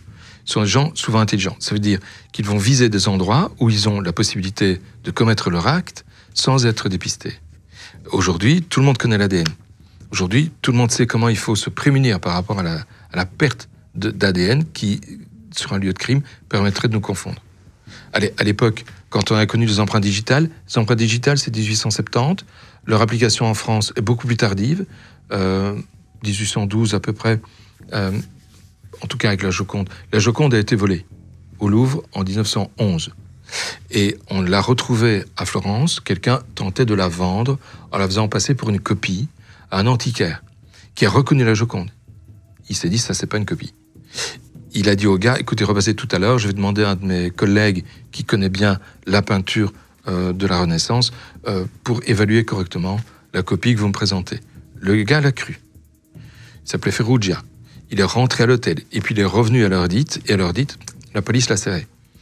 Il a toujours affirmé qu'il ne savait pas que c'était la Joconde, qu'il croyait vraiment que c'était un faux, que celui qui lui a donné, il ne sait pas qui c'est, mais enfin, c'est quelqu'un qui lui a donné. Lui, il vend quelque chose dont il sait que c'est un faux. Même pas. Mais il se fait passer vend une pour copie. Un... Il vend une copie. Oui, mais on prend ces empreintes digitales et on compare les empreintes digitales du cadre qui entourait le tableau de la Joconde au musée du Louvre, dans le fameux salon du Louvre, le salon carré. Elle était sur le mur de droite quand on va vers la grande galerie. Et on les compare et on se rend compte que c'est les mêmes empreintes digitales. Donc les empreintes digitales, oui, effectivement, on connaissait et on appliquait. Mais l'ADN, c'est une révolution totale, hein, totale. Ça a changé ton métier. Ça a changé tout mon métier. Donc les délinquants, les voleurs, ils ont commencé à mettre des gants. Aujourd'hui, ils mettent des bonnets, ils mettent des masques et des gants. Ça suffit pas en vrai. Ça suffit pas, mais c'est déjà une très bonne protection. Alors tu as des gens qui vont voler dans les bijouteries, mettent un bonnet. C'est toujours de ça. Tu as une caméra dans la bijouterie qui filme le gars. Il sait qu'il est filmé, donc qu'est-ce qu'il fait? Il met un bonnet pour ne pas être filmé, qu'on ne voit pas son visage. C'est intelligent. Ils le font tous, quasiment. Mais le con, en sortant à la bijouterie, tire son bonnet et le tape dans une poubelle, et on voit la poubelle où il jette son bonnet. Donc on a la poubelle, on a récupéré le bonnet, retrouvé des cheveux du gars, on l'a identifié. Comment vous avez l'ADN déjà des gens? On a une banque de données, en France comme en Belgique, une banque de données de gens qui sont des primo-délinquants, donc des gens qui ont commis des faits délictueux. Condamnés, il faut qu'ils soient condamnés. Pour les faits en question, il y a toute une catégorie de faits pour lesquels, quand on est condamné, on est obligé de donner son ADN. Cet ADN est dans une banque de données. Ce qu'on veut éviter, et ça existe depuis Napoléon III, donc c'est une vieille idée, c'est ce qu'on appelait les chevaux de retour. Les chevaux de retour, c'était les récidivistes. Et sous Napoléon III, on avait aboli la flétrissure, c'est-à-dire qu'on avait interdit que le voleur soit marqué au fer. Et c'est marqué au fer rouge, hein. Ça avait été aboli. D'où la difficulté de connaître le récidiviste. Le gars qui a une marque au fer, il était toujours là, on le reconnaissait. Mais à partir du moment où la marque n'était plus là, il fallait trouver une technique, une méthode. Alors on a trouvé la photographie judiciaire, puis on a trouvé les empreintes digitales, puis on a trouvé l'ADN. Et maintenant, on est dans cette dynamique-là. Mais à chaque fois qu'on trouve quelque chose, les auteurs, les délinquants se mettent au goût du jour, quoi.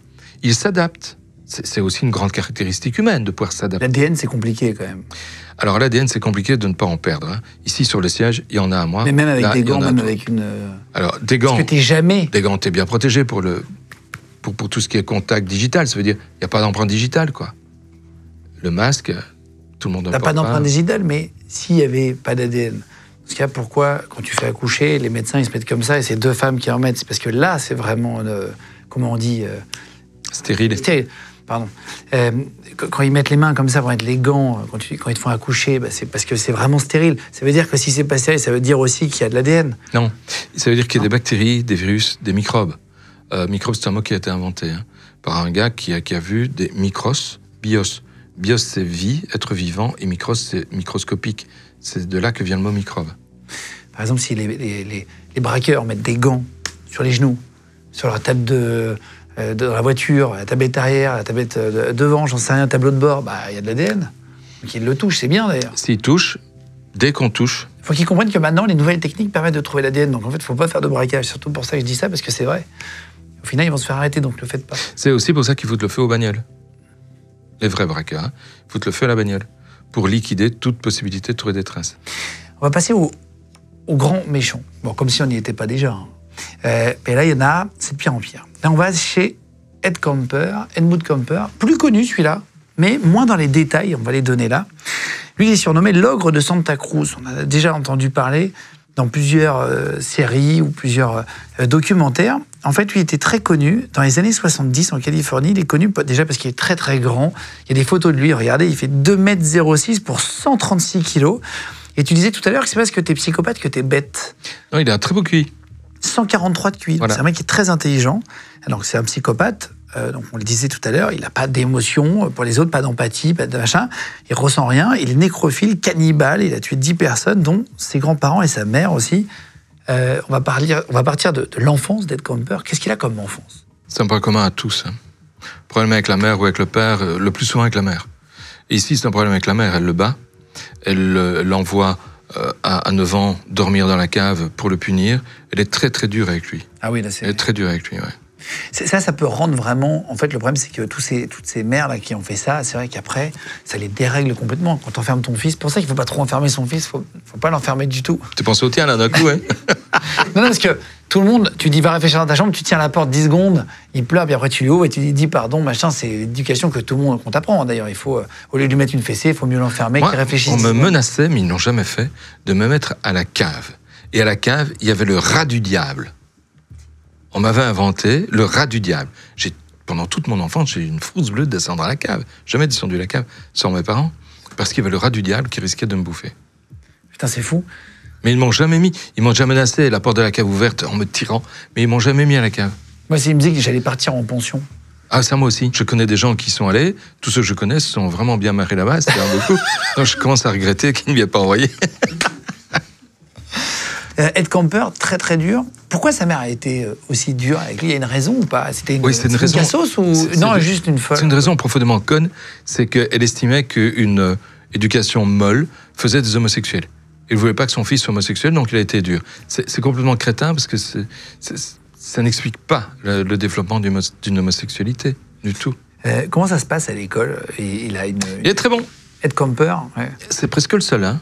Il y en a qui sont bons en ceci, en cela, mais lui, il est bon, il est bien. 143 de QI. Mais il s'entend, forcément, donc il peut pas être mauvais, mais il s'entend pas du tout, il a pas d'amis. Après, c'est parce que t'es pas intelligent ou t'es intelligent que t'es bon à l'école. Hein. Lui, en fait, ça c'est vrai. Ça c'est vrai. Ouais. Mais chez lui, il y a une belle concordance entre le QI, qui, il est vrai, n'envisage pas toute la forme d'intelligence, ou plutôt toutes les formes d'intelligence que nous avons. Il est très très limité, mais il est quand même le reflet de pas mal de choses. Pour tous les serial killers, je te demande ça. Est-ce qu'il y avait un signe, quand il était gamin, on pouvait se douter qu'il était quand même un peu zinzin? Alors lui, il y a un signe, un vrai. Par rapport aux autres, parfois on cherche un petit peu, on se dit oui, il était de tel comportement à l'école, etc. Ici, on a vraiment un truc. Il a tué le chat de sa sœur. Et c'est pas la seule bête qu'il a tué, il en a tué beaucoup. Il aimait bien tuer les bêtes. En fait, il aime bien ce pouvoir qu'il y a sur la vie, la mort de quelqu'un. Ici, il a commencé par les animaux, et en général, c'est ce qui se passe. Les psychopathes torturent les animaux. C'est quelque chose d'assez caractéristique, d'assez typique. Et lui, il tue le chat de sa sœur. Il faut dire qu'avec ses sœurs, ils ne s'entendaient pas très bien. Les sœurs le dénonçaient à la mère pour des trucs qu'il n'avait pas fait, du coup, il se faisait battre. Donc avec les sœurs, c'était pas top. Et là, il bute le chat et le tape dans l'armoire de la sœur où il se met à putrifier et appuie la charogne, bien entendu. Il le fout dans le placard de sa sœur. Ouais. Pour qu'elle tombe dessus. Pour qu'elle tombe dessus, pour que ça pue, enfin, il y a des tas de raisons. Il le découpe aussi, hein. Oui. C'est qu'il prend le chat, il le découpe en morceaux, il fait des petits les pattes, les cuisses, les machins, comme un canard, et après il le met dans le placard, quoi. C'est-à-dire qu'il le laisse. J'aurais été curieux de savoir s'il a commis ça, alors que l'animal était vivant ou s'il était déjà mort. Après, il part vivre chez son père. Pourquoi il part vivre chez son père? Parce qu'avec la mère, ça va plus trop. Donc on l'envoie chez le père. Mais le père, clairement, n'a pas envie de lui. Il en a un peu peur. Donc il l'envoie chez les grands-parents. L'histoire ne dit pas, j'ai cherché, mais j'ai pas trouvé si c'était les grands-parents paternels ou maternels, mais il l'envoie chez les grands-parents. Là, il a 15 ans, et sa grand-mère se comporte avec lui comme sa mère se comportait avec lui, en traitant de bon à rien, en le dénigrant, etc. Et un jour, il en a, mais ras l'escarcelle, comme on dit. On est en 1964, il a 15 ans, il prend un flingue, une carabine 22 long, et il bute sa grand-mère. Non seulement il lui tire dessus, mais il lui plante aussi des coups de couteau. Il a 15 ans. Il a 15 ans, oui. Et quand le grand-père rentre, il bute aussi le grand-père à coups de feu. Parce qu'il s'entendait bien avec son grand-père. Oui, mais c'était pour qu'il ne souffre pas. Là, ne viens pas me dire qu'il avait de l'empathie vis-à-vis du grand-père, je te vois arriver. Il bute son grand-père, dit-il, pour qu'il ne souffre pas. Et pour donc, pas qu'il voit sa grand-mère morte. Pour sa femme, quoi. Pour pas qu'il vive la mort de sa femme. Waouh. Ça, c'est que le début. Hein. Vous allez voir, Ed Kemper, il est quand même solide. Donc, il tue ses 2 grands-parents. Et là, il est perdu. C'est lui qui appelle la police. Non, il appelle sa mère. Et c'est sa mère qui appelle la police. Il dit à sa mère, j'ai tué tes parents. Oui. Tes parents ou tes beaux-parents, je sais pas. C'est l'un ou l'autre. Je sais plus s'ils sont maternels ou paternels, les parents. En tout cas, il dit, j'ai buté mes grands-parents. La mère prévient la police, donc elle s'occupe pas de son fils. Elle dit pas, j'arrive. Elle vient pas. Elle téléphone à la police. C'est la police qui vient accueillir le gamin, et on se rend compte qu'il a quand même quelques troubles. Il passe en hôpital psychiatrique. Mais un gamin de 15 ans en hôpital psychiatrique pour délinquant, il rencontre pire que lui. Des gens qui vont lui apprendre, entre guillemets, le métier. En fait, il va apprendre au contact de criminels particulièrement dangereux, différentes manières de tuer, différents trucs du genre, et il entre alors dans une vraie carrière criminelle.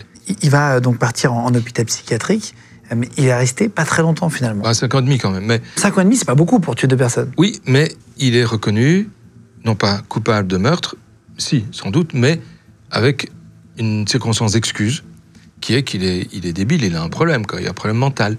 Donc on décide d'abord de le faire soigner. C'est pour ça qu'il ne reste pas si longtemps. Tu as le choix, hein. Soit on t'envoie en hôpital psychiatrique et on ne sait pas combien de temps tu vas y rester, ça peut être très court, mais ça peut aussi être très très long, soit on t'envoie en prison. Et ici, comme c'est un mineur quand même, on préfère l'hôpital psychiatrique. Au bout de 5 ans et demi, donc il a 20 ans seulement, ils lui disent merci, au revoir, ils le foutent dehors. Donc du coup, on va l'envoyer. On l'envoie où quand on le sort de l'hôpital? Chez sa mère, c'est le seul endroit où il peut encore tomber. Le père ne veut pas de lui et les grands-parents, il les a butés. Donc il reste maman, il retourne chez maman, qui n'est pas mieux avec lui que sa grand-mère ne l'était, qu'elle ne l'était avant. Alors là, on parle de tueur en série, mais pour l'instant, il a tué que ses grands-parents, entre guillemets. À quel moment il va passer à l'acte pour la suite? En 1972. Là, je le dis à la française. 72. C'est à ce moment-là. Il trouve 2 autostoppeuses. Sous la menace d'un flingue, il les fait monter dans la voiture. Il en met une dans le coffre et l'autre, il lui passe un sac en plastique autour de la tête. Il essaie de la tuer. Il la plante de plusieurs coups de couteau. Il la tue. Il va dans le coffre et il tue l'autre aussi à coups de poing, à coups de poignard, de couteau. Donc, en fait, il entre dans une espèce d'ivresse meurtrière. Il se rend compte qu'il aime tuer, que ça lui plaît. Et c'est ce qu'il va faire le reste de sa vie. Qu'est-ce qu'il va faire des corps, là? Ceux-là, en tout cas, il les ramène chez lui, il leur coupe la tête, il garde les têtes et il les enterre. Il fera pas la même chose avec les suivantes, mais avec celle-là, c'est ce qu'il fait. Il garde leur tête pourquoi? Il les garde. Il en fait des trophées, d'une certaine manière. Je pense pas qu'il ait fait quoi que ce soit. On en a vu un qui coupait les têtes, qui s'en servait comme cendrier ou comme bol. Lui, il a pas fait tout ça. Il les gardait juste comme « j'ai tué ». Pour lui, tuer, c'est un but. La police, ils vont pas enquêter sur ces histoires de 2 femmes, là, de 2 filles qui ont disparu. Bah non, c'est ceux qui s'enquêtent pas sur elles. Celles-là ne sont même pas mentionnées disparues, donc forcément, elles ne seraient pas enquêtées. Mais c'était bien disparu. Oui, tout à fait. Mais il faut quand même qu'il y ait quelqu'un qui dise « les filles ont disparu ».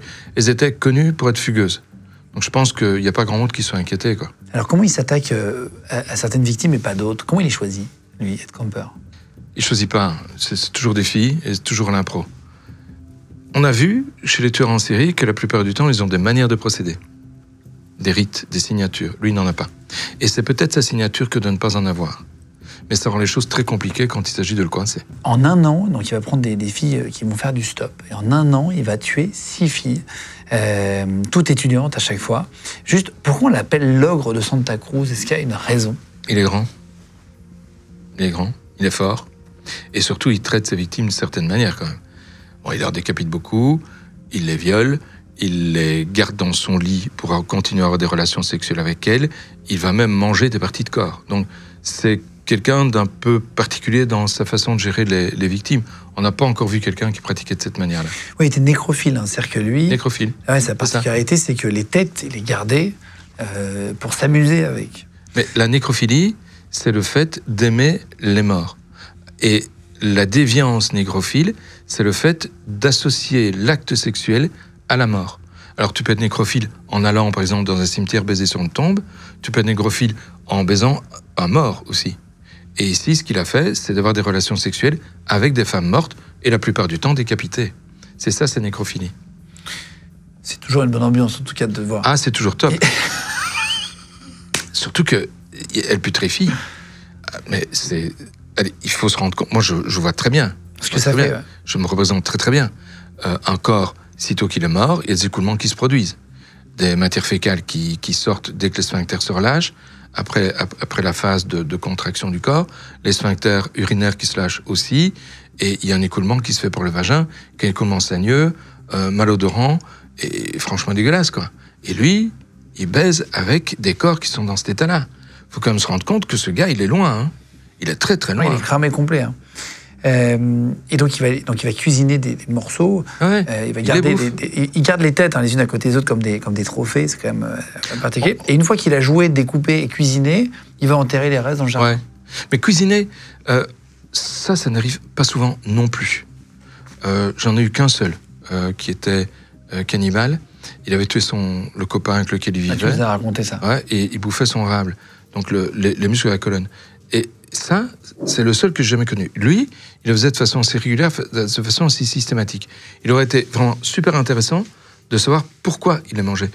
Quand les actes de cannibalisme qui se produisaient à l'époque où les cannibales existaient encore, hein, dans les pays qui restaient à découvrir et qui étaient explorés, c'était pour s'approprier la vitalité de celui qu'il mangeait. Tu vois ?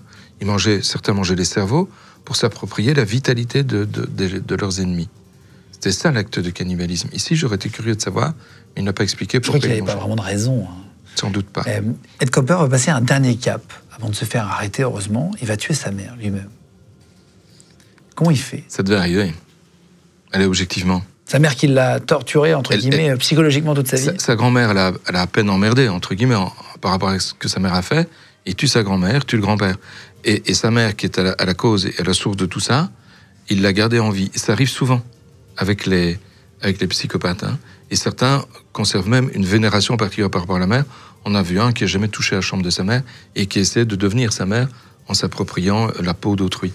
Ici, lui, il fait pas ça. À un moment donné, mais il est bourré. Ça explique peut-être des choses. Hein. Non, mais d'accord. On sait que l'alcool, c'est un facilitateur d'un passage à l'acte. Hein. Sous alcool, tu fais souvent des trucs que tu n'aurais pas fait autrement. Alors, un petit taux d'alcool, tu vas déclarer à une fille que tu l'aimes, tu n'aurais jamais osé le faire. Un haut taux d'alcool, il y a des choses qui sont plus maîtrisables. Et ici, ce qu'il fait, c'est se rendre chez sa mère pour la tuer. Bêtement. Alors, t'imagines, il sonne chez maman, et puis à coup de marteau, il la massacre. Il lui coupe la tête, il rentre avec la tête chez lui, et ça m'a toujours fait marrer. Enfin, en même temps, c'est pas marrant, mais moi, ça me fait rire. Il joue aux fléchettes avec la tête de sa mère. Toi, quand t'as un patron que t'aimes pas, tu mets la photo de ton patron au mur, tu joues aux fléchettes de la même manière. Lui, il n'a pas fait un dessin de sa mère, il a pris la tête. Il a joué aux fléchettes. C'est fou. Ça paraît irréel, même, je trouve. Ça paraît irréel, en même temps, ça tient la route. Il est psychopathe. Il est psychopathe, mais il n'est pas con. On l'a dit tout à l'heure, il a un QI de plus de 140. Qu'est-ce qu'il fait ? Il veut faire croire que sa mère est partie en vacances. Il se dit, elle va pas repartir en vacances toute seule. Je vais téléphoner à un de ses amis pour qu'elle vienne la retrouver. Il téléphone à l'ami qui vient retrouver sa copine. Il flingue l'ami aussi pour faire croire qu'elles sont parties en vacances toutes les deux. Incroyable. Et alors là, il entre dans une espèce de délire paranoïaque. Et il est persuadé que toutes les polices du monde le recherchent. En fait, personne ne le recherche, du tout. Mais lui, il en est sûr. Ça, c'est de la parano. C'est un stress paranoïde. Et il est en train de courir la campagne. C'est un stress qui monte. À un moment donné, le stress d'être éventuellement capté lui est insupportable. Alors qu'est-ce qu'il fait ? Il se rend lui-même à la police et il déballe tout. Il se rend à la police, il connaît les flics locaux qui ne le croient pas. Et qui dit arrête Ed, t'es complètement pété, on va boire un coup. Et il va boire un coup au bar avec les flics. C'est incroyable, il ne le croit pas. Il ne le croit pas. Jusqu'au bout. Et c'est pas la première fois que je vois ça. Hein. J'ai un bonhomme qui arrive à l'hôtel de police, à Liège, en disant « J'ai tué ma femme il y a 2 ans et j'ai brûlé son corps dans le jardin. » Les policiers se sont dit « Ah, encore un débile ». Et ils l'ont fait partir. Et le type est revenu le lendemain avec la même déclaration. J'ai une dame qui tue son mari, elle le découpe en morceaux, le brûle dans dans l'insert chez elle. Au départ, personne ne la croyait, même les psychiatres ont dit, elle fabule. Il y a par moment, quand tu te trouves face à des gens comme lui, que tu connais ou que tu ne connais pas, tu peux te dire, peut-être à l'aspect, je sais pas, au comportement, il nous dit n'importe quoi celui-là. Et voilà 2 cas qui se sont passés dans ma vie de médecin légiste, où au départ, on n'a pas cru l'auteur. Ed Kemper va avouer à la police après. Ouais, il avoue, il lâche tout. Et d'ailleurs, il devient très, très, très coopérant. Il va aider les gens du FBI à découvrir, à comprendre ce qu'est la psychopathie et comment fonctionne un psychopathe. Et c'est lui qui sera même à l'origine, d'une certaine manière en tout cas, du profiling qui a démarré au FBI. C'est en Amérique qu'on a eu les premiers profilers, donc des gens qui sont capables, en observant les éléments d'une scène de crime, de te dire voilà comment ça s'est passé, ça c'est plutôt pour nous, mais comment ça s'est passé dans la tête de celui qui l'a commis, et de tenter de découvrir qui il est, comment il fonctionne, qui il faut chercher dans la population. Il est condamné à quoi quand il est arrêté? Il est condamné à mort? Il n'est pas condamné à la peine de mort, il y échappe. Il y échappe parce que pendant un temps de quelques années, il arrive pile à ce moment-là, c'est 3 ans je crois, la peine de mort a été suspendue dans l'état en question. Donc il n'était plus question de le condamner à mort. Il a un coup de chance, entre guillemets. Et quelque part, c'est bien. Parce que grâce à ça, il a survécu. Grâce à ça, il a pu, effectivement, et c'est un bien pour nous, pour les enquêteurs, pour les profilers, etc., il a pu permettre le développement de cette technique du profiling par l'ouverture dont il a fait preuve. Il expliquait pourquoi il a fait ça, lui, ou pas? Il a expliqué, oui. En fait, pour lui, c'est du plaisir, le plaisir de tuer. L'adrénaline que ça procure, c'est aussi du plaisir, l'adrénaline. Beaucoup de sportifs le savent, surtout les sports extrêmes. Et c'est aussi pour lui une manière d'exister, une manière d'entrer dans l'histoire, une manière d'être connu. Il voulait être connu pour ça. Et c'est d'ailleurs la raison pour laquelle, et heureusement qu'il avait cette tendance. En fait, il y a un double phénomène chez lui. D'abord, il a cette tendance à se montrer, à dire c'est moi qui ai fait ça, à s'en vanter parce qu'il en est fier. Il est entré dans l'histoire. Maintenant, tout le monde connaît, tous ceux qui s'intéressent un peu au domaine connaissent Ed Kemper. Et d'une part, et d'autre part, l'autre chance qu'on a avec lui, c'est qu'il parle. Et qu'il est capable de développer la psychopathie, d'expliquer ce qu'il est, d'expliquer ce qu'il ressent, d'être très clair. Ce qui a permis vraiment d'avancer dans la connaissance de la psychopathie. Comment il est décrit, Ed Kemper, par les psychiatres, par les psychologues? À peu près comme tous les autres. Il est psychopathe, il est maniaque, il est schizo. Enfin, il a plusieurs pathologies psychiatriques. À lui seul, c'est un petit musée, quoi. Là, on va parler de Michel Fourniret avec Monique Olivier. On terminera tout à l'heure par Gacy, qui est le clown tueur qui va tuer des enfants. Vous allez voir, c'est absolument abominable. Michel Fourniret, qui est décédé maintenant, et Monique Olivier, sa femme. En fait, Michel Fourniret, pour ceux qui ne les connaissent pas, avec Monique Olivier, sa femme, ils se sont rencontrés sur un site de rencontre, on va en parler après, de prisonniers. Il a mis une petite annonce et ils vont en fait enlever des filles pour que Michel Fourniret puisse les violer. Il cherchait des filles vierges, c'est très particulier. Dans les années 90 à 2000, il va avouer 11 meurtres. Il est suspecté dans 21 autres affaires de disparition de jeunes filles avec leur camionnette. Ils ont eu plusieurs modes opérateurs, on va en parler. Entre 84 et 87, il était en tôle pour des faits d'attouchement, de viol déjà sur mineurs en plus. Et il était en prison pendant toute cette période, il en a été libéré après un temps. Et là, c'est là qu'il rencontre Monique Olivier, à travers un journal dans lequel il fait paraître une annonce en disant qu'il cherche quelqu'un avec qui parler, en fait. Elle répond. Elle répond, je ne sais pas s'il y en a eu d'autres qui ont répondu, mais elle a répondu. Et Monique Olivier dit, ils ont entre eux une espèce de pacte, qu'on va appeler un pacte diabolique, dans lequel elle accepte de faire ce qu'il veut si lui fait ce qu'elle veut. Elle, ce qu'elle veut, c'est qu'il tue son ancien mari, et lui, ce qu'il veut, c'est qu'il l'aide à trouver et à violer des jeunes filles vierges. Ils n'ont pas eu de relation saine du tout, genre ils n'ont pas eu des années de couple, entre guillemets, classiques. Ils ont quand même eu un enfant. Michel Fourniret a été marié une première fois avec une fille qui s'appelait Annette. Il a eu un enfant avec elle. Et puis une deuxième fois avec une fille qui s'appelait Nicole. Il en a eu 2 avec elle. Et c'était à la fin, pratiquement, de son incarcération qu'il a divorcé de Nicole. Donc il était libre. Il a épousé Monique Olivier et il a eu avec elle un fils qui s'appelle Selim et qui a un petit peu défrayé la chronique l'année dernière pour une histoire d'attouchement dans une cage d'ascenseur. Il a été condamné et il se balade, semble-t-il pour l'instant, avec un bracelet électronique. Est-ce qu'il peut y avoir une sorte d'hérédité dans toutes ces pathologies psychologiques? C'est une très bonne question. Sans dire que c'est son cas. Hein, Ah non. En général, est-ce que ça existe qu'il y ait une pathologie? On ne parle pas de lui, mais de façon générale, on a identifié un gène qui serait déficitaire chez les psychopathes. C'est un gène qui code pour la sérotonine. Donc c'est possible qu'il y ait... Voilà. C'est possible. Mais tous ceux qui ont cette carence ne deviennent pas psychopathes, et tous ceux qui ont une carence de notre côté affective, puisqu'on a dit plusieurs fois que la mère et la relation avec la mère et le père est quelque chose de vraiment important, ne vont pas nécessairement devenir psychopathes. Mais la conjugaison des deux augmente les risques. Est-ce que ils deviennent un couple de meurtriers en série, donc c'est plus de 3 meurtres, assez rapidement? Comment ça se passe? Comment ils vont enlever des jeunes filles? Bon. Ils ont toujours le même modus operandi. Chez eux, il y a une vraie signature. On n'a pas vu ça chez tout le monde. Chez Kemper, il n'y en avait pas, mais ici, clairement, il y en a un. C'est pratiquement toujours la même manière. C'est Monique Olivier qui attire la jeune fille. C'est une dame, donc elle a confiance, et qui la drogue, on l'embarque. Monique Olivier vérifie si la jeune fille est vierge, parce que si elle n'est pas vierge, ça ne les intéresse pas. On drogue la jeune fille en question, et Michel Fourniret accomplit l'acte qu'il voulait accomplir. Et en même temps, il tue la personne en général en l'étranglant. Pourquoi il les tue? Ça fait partie de son fantasme. Posséder une jeune fille qui ne sera plus possédée après par personne et qui n'a jamais été possédée puisqu'elle est vierge. C'est son fantasme. C'est comme ça qu'il le réalise. Il a toujours la même manière, il les étrangle à la fin toujours. ou une grosse partie? Pour une grosse part, c'est l'étranglement. Comment ça se passe la première victime? La toute première, elle vient de sortir de prison. Il est sorti de prison depuis 2 mois.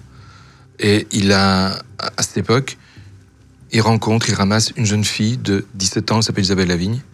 Il la drogue, il la viole, il la tue, et s'en débarrasse en la jetant dans un puits. Et il va falloir un petit moment, parce que c'est juste en 2006 qu'on l'a retrouvée. Jusque-là, on l'a pas retrouvée. Il y a encore 20 ans plus tard. Il y a encore plein de victimes suspectées de Fourniret qu'on n'a jamais retrouvées.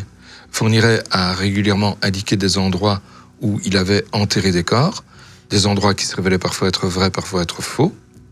Mais je ne suis pas sûr qu'ils étaient faux, parce qu'en fait, Fourniret n'a, semble-t-il, jamais menti. Il s'est même livré dans ses auditions à un luxe de détails. Il jouissait, en fait, d'une certaine manière, de voir ce que tout ça provoquait chez les policiers qui l'interrogeaient, et chez les juges qui l'interrogeaient également. Donc, lui, il se livrait. Il n'a pas toujours donné tout le monde sa manipulateur. Donc, il avait effectivement des gens, des meurtres qu'il a révélés, 11 au total. Et puis, il y en a d'autres qu'à mon sens, il n'a jamais révélé. Parce que, entre 1990 et 2000, on a un trou. Un trou complet où il semblerait qu'il n'ait rien fait. De 90 à 2000, pendant 10 ans, pendant c'est 10 pas ce qu'ils ont fait. Ouais. Attends, un type pareil, il ne s'arrête pas. C'est un fantasme, c'est un truc qui lui plaît. Donc, pourquoi est-ce qu'il s'arrêterait? On s'arrête si on est mort ou si on est malade. Ou à l'étranger ou en prison. Il n'est pas mort, il n'est pas malade, il n'est pas à l'étranger, il n'est pas en prison. En tout cas, pas tout le temps. Donc, clairement, il y a pendant cette période un énorme trou. Et il y a sûrement des victimes qu'on peut lui attribuer pendant cette période-là, ce qu'on n'a peut-être pas encore fait. Là, il va profiter de ces 10 ans pour aller chercher de l'argent. Il va récupérer le trésor du gang des postiches. C'est une histoire complètement folle. C'est fou. En fait, il est en prison. Et en prison, il rencontre d'autres prisonniers. Et il y en a un dans l'histoire qui lui fait confiance. Et ce monsieur, qui est toujours en prison, demande à sa femme, qui est, elle, à l'extérieur, de contacter Fourniret, homme de confiance, pour aller déterrer le trésor, le butin de guerre, du gang des postiches. Il se trouve... Qui est un gang très connu en France. Ah ouais, bah oui. Il se trouve enterré dans un cimetière, et Fourniret va, avec la dame en question, déterrer le trésor, et il bute la dame. Il récupère l'argent. Il y a beaucoup de sous. Là-dessus, il peut acheter un petit château pas très loin de la frontière belge. Oui, mais à un moment donné, le prisonnier, le gars qui était en prison, qui volait son fric, sort de prison, il vient demander des comptes à Fourniret. Fourniret avait l'intelligence d'acheter non seulement un château, mais un petit appartement dans les villes voisines qui ne payait pas de mine. C'est là qu'il le reçoit. Et bon manipulateur, il parvient à le manipuler. Il dit, écoute, ta femme, moi je vais tout donner, je ne sais absolument pas où il est passé, j'y suis pour rien. Oh la vache. J'y suis pour rien. Lui, c'était vraiment... Ah, c'était une saloperie. Et puis, il s'enfuit en Belgique, en fait, à la suite de cette histoire, parce que, bon, ça tourne mal. À un moment donné, le type se rend compte qu'il lui ment. Donc, il s'enfuit en Belgique, et là, il se planque. Il se planque, notamment, il devient surveillant dans une école communale. Mais c'est pas vrai. Si, c'est pas une blague. Il est surveillant de une école communale en Belgique pendant un moment. Pendant cette période, il va se tenir plus ou moins calme. Il y aura quand même quelques meurtres, hein, dont la petite Elisabeth Brichet de la région namuroise. C'était quoi cette histoire? Et c'est la même chose que d'habitude. Il va faire combien de victimes, en gros? Il y a 11 connus. Mais je vais parce qu'il y en a 21 dont on le suspecte. Et puis il y a cette fameuse période de 90 à 2000 qui est un trou de 10 ans où on a peine à croire qu'il n'a rien fait. Elle était enceinte, Monique Olivier. Oui. Ils ont eu un enfant, tu disais. Est-ce qu'ils ont tué des gens pendant qu'elle était enceinte? Bien sûr. Parce que son état de femme enceinte donnait encore plus confiance aux jeunes filles. Tu vois? Et grâce à ça, il continuait à collecter, à ramasser les jeunes filles. Mais eux, ils vont aller en enfer. À les droguer, etc. En bobsleigh. Incroyable. Elle était enceinte. Imagine, même pour le fils, c'est-à-dire qu'il naît, il sait que ce qui s'est passé. Pour le fils, ça doit être quelque chose d'atroce. Je ne le connais pas, je l'ai jamais rencontré. On l'accuse de faits dont il a été condamné. Mais objectivement, je plains ce gars. Comment ça se fait qu'en 16 ans, il ne se soit pas fait attraper, pareil? Très malin. Très, très malin. Il est sur 2 pays différents. Il est sur des territoires très éloignés. Hein. Il a toutes les raisons, justement, et des modes de décès ne sont pas nécessairement les mêmes. Il a toutes les raisons, effectivement, de ne pas être capté. Et c'est pour ça qu'ils vont penser que c'est à plusieurs tueurs en série, c'est ça, ces victimes? Oui, on a même pensé à un moment donné que Dutroux était intervenu dans le meurtre de l'une ou l'autre. Mais Dutroux, non. Dutroux est bien cantonné au meurtre qu'on lui a dédié. T'as bossé sur Dutroux? Non. Pourquoi? Simplement parce que le jour où on a découvert Julie Mélissa, j'étais pas de garde. Ah, c'est aussi bête que ça. J'étais assistant à l'époque, et c'était en 96, je crois. C'est un de mes collègues et amis qui était de garde ce jour-là. C'est lui qui a eu l'histoire, c'est pas moi. Est-ce que tu penses qu'il y a beaucoup de meurtres qui sont en fait qui ne sont pas attribués à eux, mais qui en fait sont de... Je crois bien qu'il y en a, et il y en a beaucoup qu'on n'a jamais retrouvés. Il y a plein d'enfants disparus. Je sais pas si tu as déjà vu, mais c'est affolant le nombre d'enfants qui ont disparu. Et parmi ces enfants disparus... Qu'on n'a jamais retrouvés. Hein. Qu'on n'a jamais retrouvés, même pas les corps.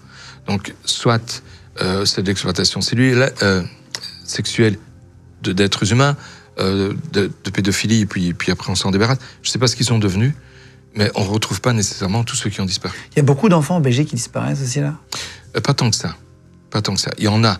Mais proportionnellement au territoire français, forcément, on est plus petit. Donc, la population de la Belgique, c'est la population de Paris, grosso modo. Tu l'as vu le film Sound of Freedom, non? Non. C'est un film sur les réseaux qui enlèvent des enfants pour la pédophilie.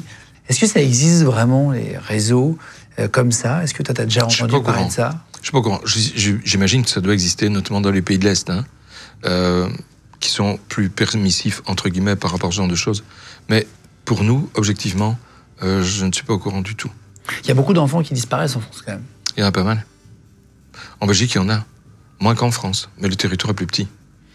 Comment ils vont se faire arrêter, Fourniret, Olivier? C'est une histoire un peu folle, ça. J'étais au courant pratiquement le jour même par les autorités. Donc, il y a une camionnette qui est identifiée. Et est identifiée grâce à une jeune fille. Cette jeune fille, Fourniret venait de l'enlever. Donc, Fourniret enlève une jeune fille. Il la maintient... Marie Ascension. Sur un parking, Marie Ascension. Il va sur un parking, elle a 13 ans. Hein. Il va sur un parking avec elle, il la ligote, il la met à l'arrière de la camionnette. Et la jeune fille lui pose la question, est-ce que tu es comme Dutroux? Il lui répond, non, je suis pire. Putain. Et la gamine arrive de l'arrière de la camionnette à s'évader, à s'enfuir. C'est la seule qui a réussi à s'enfuir. C'est la seule. À un moment donné, il se rend compte qu'elle est plus là, et il y a déjà une dame qui est en train de s'occuper d'elle. Et il a la bêtise, Fourniret, enfin la bêtise, on est plutôt content qu'il ait fait la bêtise, hein, de faire demi-tour avec la camionnette et de repasser pour essayer de récupérer sa proie, quoi. Mais il la retrouve pas. Elle est avec une dame.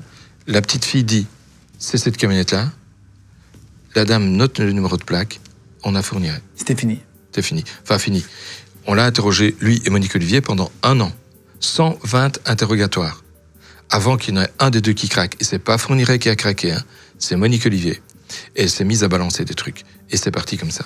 Et balance pas au début, et tiens, pendant 1 an, elle aussi. Ouais. 120 interrogatoires avant de lâcher. C'est elle qui va donc avouer. Pourquoi elle craque? 120 interrogatoires, c'est beaucoup. La pression devient intense. Et les techniques policières, les techniques d'interrogatoire ont l'art de te mettre en présence de tes contradictions. Donc, à un moment donné, elle a craqué. Elle n'est pas dans le même état psychique que Fourniret. Fourniret, c'est un vrai psychopathe. Pour Monique Olivier, on n'a jamais dit que c'était une psychopathe.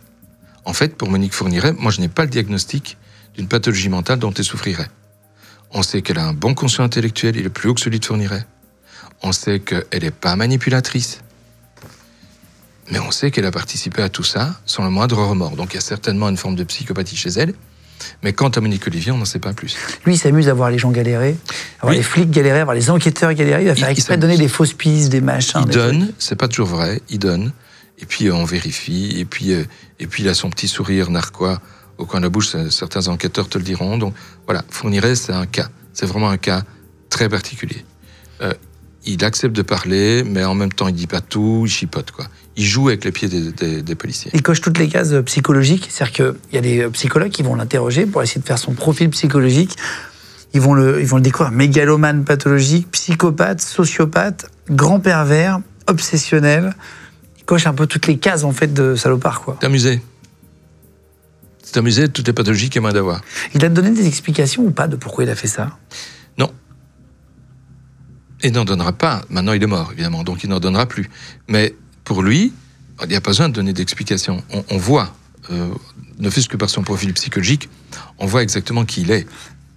Monique Olivier se fait passer pour sa victime un peu. Ah, non, c'est pas. Il dit j'ai été manipulé, j'ai machin, etc. C'est pas vrai. Ils ont été condamnés le 28 mai 2008. Fourniret est condamné à la réclusion criminelle à perpétuité, incompressible. Donc c'est-à-dire que lui, il ne pouvait jamais sortir quoi qu'il arrive. C'est pour ça qu'il ne voulait pas être jugé en France, il voulait être jugé en Belgique. Parce qu'en Belgique, on n'a pas de peine incompressible. Tandis qu'en France, vous l'avez. Et ils ne sont pas nombreux, les criminels qui ont eu des peines incompressibles. Fourniret est le 3e. Donc, clairement, il ne voulait pas ça. Il voulait pouvoir un jour sortir de prison, quoi. Aujourd'hui, Dutroux, en Belgique, est libérable. Il est dans les conditions pour être libéré. Il ne sortira jamais, non? On verra. Il est possible que oui.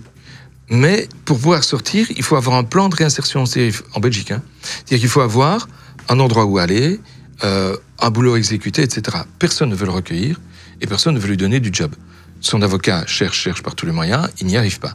Et son avocat est en train de se plaindre, à juste titre d'ailleurs, qu'on traite Fourniret autrement que quelqu'un d'autre. Je dis à juste titre parce que la loi ne fait aucune différence entre les différentes catégories de tueurs.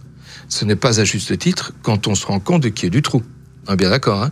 Donc il y a l'aspect légal et à côté de ça, l'aspect émotionnel, celui de la société. Moral, hein? Ouais. Il pourrait sortir. Putain, Dutroux pourrait sortir. Donc lui, il est condamné à la prison incompressible à perpétuité. Monique Olivier, elle s'est accompagnée d'une peine de sûreté de 28 ans, donc un peu moins, entre guillemets, que lui. C'est la seule femme condamnée à une peine de sûreté de plus de 22 ans. C'est quand même rare, quoi.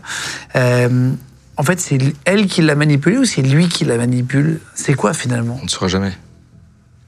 On ne saura jamais. Et Fourniret était un grand manipulateur, il jouissait de ça. Mais je crois qu'à certains moments, il a pu dire la vérité et que cette vérité n'a pas été rencontrée. Par exemple, quand il dit où des corps sont enterrés, il y a quelque chose qui m'a toujours frappé. Il y a des cimetières où les corps disparaissent très vite, parce que la terre est d'une certaine composition. Et notamment, une terre qui laisse passer l'eau, qui laisse passer l'air, est une terre qui permet une décomposition très rapide. En 2 ans, tu peux ne retrouver que des fragments osseux. Puis à côté de ça, tu as des terres qui ne sont pas des décomposition rapide, qui sont très compactes, où tu retrouves des corps, pas intacts, mais bien, encore conservés, après 20-30 ans.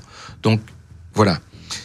Je suis à peu près persuadé, mais on n'en a aucune preuve et personne ne le saura jamais, qu'il est possible qu'on ait déjà retourné la tombe de certaines de ces disparus sans rien retrouver. D'une part, c'est des corps d'enfants, ça disparaît plus vite, et d'autre part, en fonction de la terre, ça peut vraiment disparaître. Donc il est possible qu'on ait déjà retourné des terres sans rien retrouver, alors que c'était le bon endroit. Oh, wow. Et Monique Olivier donne rarement des indices? Que je sache, elle n'en donne pas. On va terminer par le tueur en série le plus abominable. Vraiment, on a essayé de terminer, entre guillemets, en beauté. On voulait vraiment mettre le plus fou à la fin pour que vous puissiez voir. Il est vraiment flippant, ce mec-là. Il s'appelle John Wayne Gacy. Voilà, donc c'était le clown tueur, surnommé Pogo le clown. En fait, c'était un peu le mec bien sous bon rapport. Tu vas nous expliquer après, Philippe. Mais en gros, c'est le mec qui faisait de la politique, qui aidait les enfants malades dans les associations, qui se déguisait en clown, le fameux clown. Regardez juste la tête de Pogo le clown. Regardez comment il faisait peur. Lui, il a tué 33 adolescents de 15 à 16 ans, dont un de 9 ans, on va expliquer après. Il a entassé tout ça dans un vide sanitaire chez lui, où il est balancé dans la rivière. Il a été condamné 33 fois, c'est ça qui est intéressant, 21 perpétuités, c'est quand même beaucoup, et 12 peines de mort. Vraiment, le gars, enchaîné. C'est le record man, c'est dans le Guinness Book, le mec le plus de condamnations à mort. 12 peines de mort, 21 perpétuités. On repart sur son enfance. Après, on va expliquer comment il se déguisait en clown pour tuer des gens. Si je dis pas de bêtises, il y a une toute petite apparition de lui dans une série sur Netflix de Dahmer. Vous avez peut-être vu la série du tueur en série où on suit. Et en fait, on voit un clown à un moment donné tuer un clown, un mec déguisé en clown tuer quelqu'un dans une baignoire et le noyer, c'est son personnage. Qu'est-ce qu'on peut dire de lui, de son enfance? Qu'est-ce que tu peux dire de lui, Philippe? C'est un garçon très intelligent. Il va le prouver d'ailleurs, qu'il est intelligent dans le devenir de sa carrière. On se rend compte que c'est quelqu'un, il a un cerveau. Donc, c'est ce que je disais depuis le début, un psychopathe n'est pas nécessairement quelqu'un qui est cinglé. On a des gens qui sont des directeurs généraux d'entreprise qui sont de francs psychopathes, qui ne passent pas nécessairement à l'acte. Il y a différents degrés de psychopathie. C'est compliqué la psychopathie. Mais quoi qu'il en soit, lui, il est intelligent, il a 2 sœurs, il a un père, il a une mère. Le père les bat tous, il bat la mère, il bat son fils. Donc il amoindrit son fils, il le casse, à tel point que le gamin, à un moment donné, vers l'âge de 17 ans, arrête l'école. Qu'est-ce qu'il faisait dans la vie après lui? Ah justement, une fois qu'il a arrêté l'école, il faut quand même qu'il trouve un job. Il est employé par des pompes funèbres à Las Vegas. Et il est viré des pompes funèbres parce qu'il a des relations sexuelles avec les cadavres. Non mais c'est quoi ce sens? Il est déjà bien parti, lui. Hein. 17 ans? Bien lancé, à 17 ans. Quand t'as un mec qui fait ça... Il faut le suivre après, quoi. Il faut le suivre après. Il faut faire quelque chose, ça va pas aller, ça va pas aller. Et on ne le fait pas, on ne le suit pas. Mais comme il est très intelligent, il se fait virer des pompes funèbres, ok, mais il devient manager d'au moins 3 KFC. Il se fait embaucher. Oui, mais ça veut dire qu'il non seulement il se fait embaucher, mais il devient manager. C'est pas n'importe quoi. Il est le patron de 3 KFC dans son coin. C'est pas mal du tout. C'est-à-dire qu'il a des responsabilités. Il a des responsabilités. C'est la preuve qu'il est très intelligent. C'est là que c'est le premier passage à l'acte arrive, c'est chez KFC. C'est pas une super pub pour KFC, c'est vrai que. Mais c'est là-bas. Pas fait exprès. C'est pas, voilà, c'est lui, voilà. hein, c'est pas nous. C'est lui, puis c'est perdu dans la presse, donc il n'y a pas de problème avec ça. Moi j'aime le poulet. En fait, ça n'a rien à voir. Ça n'a rien à voir. Et donc, qu'est-ce qui se passe du coup quand il se livre d'abord à des attouchements, et puis il y a une certaine gradation. Tu commences par des attouchements, puis ça va un peu plus loin, et à des sodomies sur les petits employés de chez KFC, les étudiants qui viennent là pour travailler, quoi. Et là, il se fait pas attraper. Là, il se fait choper. Si. Il se fait choper, il se prend 10 ans. Quand même. Ouais. Mais 10 ans qu'il ne fera pas. C'est-à-dire que il va se montrer. C'est un psychopathe. Ça veut dire que c'est aussi un manipulateur. Beaucoup le sont, pas tous, mais beaucoup le sont. Et il est capable effectivement de se présenter sous son meilleur jour. C'est-à-dire qu'il a une remise de peine, et une belle, hein, puisqu'il sort après 1 an et demi pour bonne conduite. Et alors, ce qui est fou, c'est qu'après, il va changer de vie. Il va devenir un peu Monsieur Parfait. Il a l'impression de vivre une renaissance, que sa vie prend un autre virage, un autre tournant. Effectivement, il a une autre vie.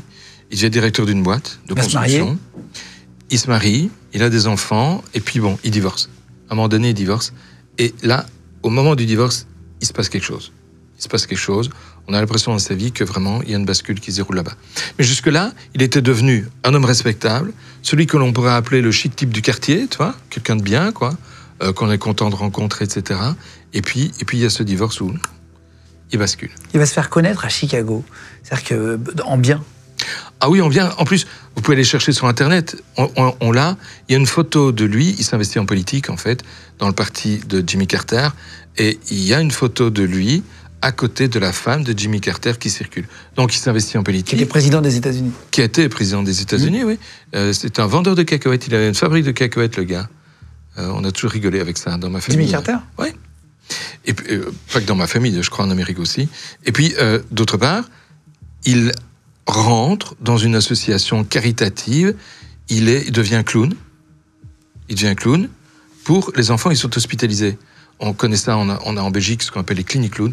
C'est des gens qui se déguisent en clown pour aller amuser, pour les détendre. Les enfants, ils sont... Des associations pour divertir les enfants. C'est super chouette, quoi. Ouais. Donc, il fait partie de cette association. Il est considéré comme quelqu'un de vraiment bien. Donc, il donne du temps. Ouais. Donc, il n'est pas psychopathe, puisqu'il aime, entre guillemets, donner du temps pour les gens. Il ne montre pas comme ça. Mais c'est un excellent manipulateur aussi. Donc, clairement, voilà, il peut montrer une certaine capacité à faire partie d'un monde et à changer ce qu'il a fait entre avant sa prison et après sa prison. Il va s'appeler Pogo le clown. Je vous remets une photo, je vous l'ai montré tout à l'heure de Pogo. Pogo, il fait peur. Il donne du temps pour des associations, il a une boîte de construction à côté, il fait un peu de politique, il a une jolie vie, voilà. En tout cas en apparence. Vie bien rangée. Ça, c'est sa couche superficielle. Ouais. Et en fait, il a le deep, le profond, le personnage dessous. Oui, en dessous, c'est pas ça. Et il va faire une connerie qui va faire qu'il va se faire démasquer, on va y revenir. Mais qu'est-ce qu'il faisait? C'était quoi sa vie, en fait? Eh bien, il capte des jeunes gars, après son mariage, donc au divorce, hein, c'était vraiment le moment charnière. Après son divorce, il capte des jeunes gars, il les amène chez lui, il leur fait fumer des joints, en fait, il les met un peu dans un état second, et puis il leur montre des tours de magie. Et son tour de magie principal, c'était de créer une paire de menottes. Et il arrivait avec des cordages, quoi, à enserrer les poignets des gars. Avec un bic, il faisait tourner le cordage en question, qui finissait par serrer les mains, ils étaient coincés. Il aurait tourné le truc comme ça, c'était fini. Ouais. C'est terminé. T'es coincé, t'as plus de main. C'est plus t'en servir. Donc le gars, non seulement il est coincé, ça veut dire qu'il est ligoté d'une certaine manière.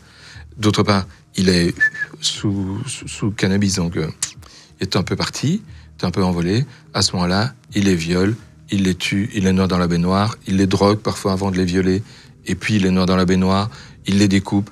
Pour certains, il les balance dans la rivière, d'autres dans son vide ventilé. Qu'est-ce que c'est vide sanitaire? Vide sanitaire, c'est en dessous de la maison. Chez les Américains, les maisons sont un peu surélevées parfois, tu vois.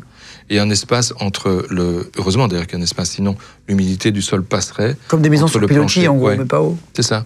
C'est pour ça qu'il y a souvent des perrons dans les maisons américaines. Et t'as les maisons en bois en tout cas, pas les constructions en dur.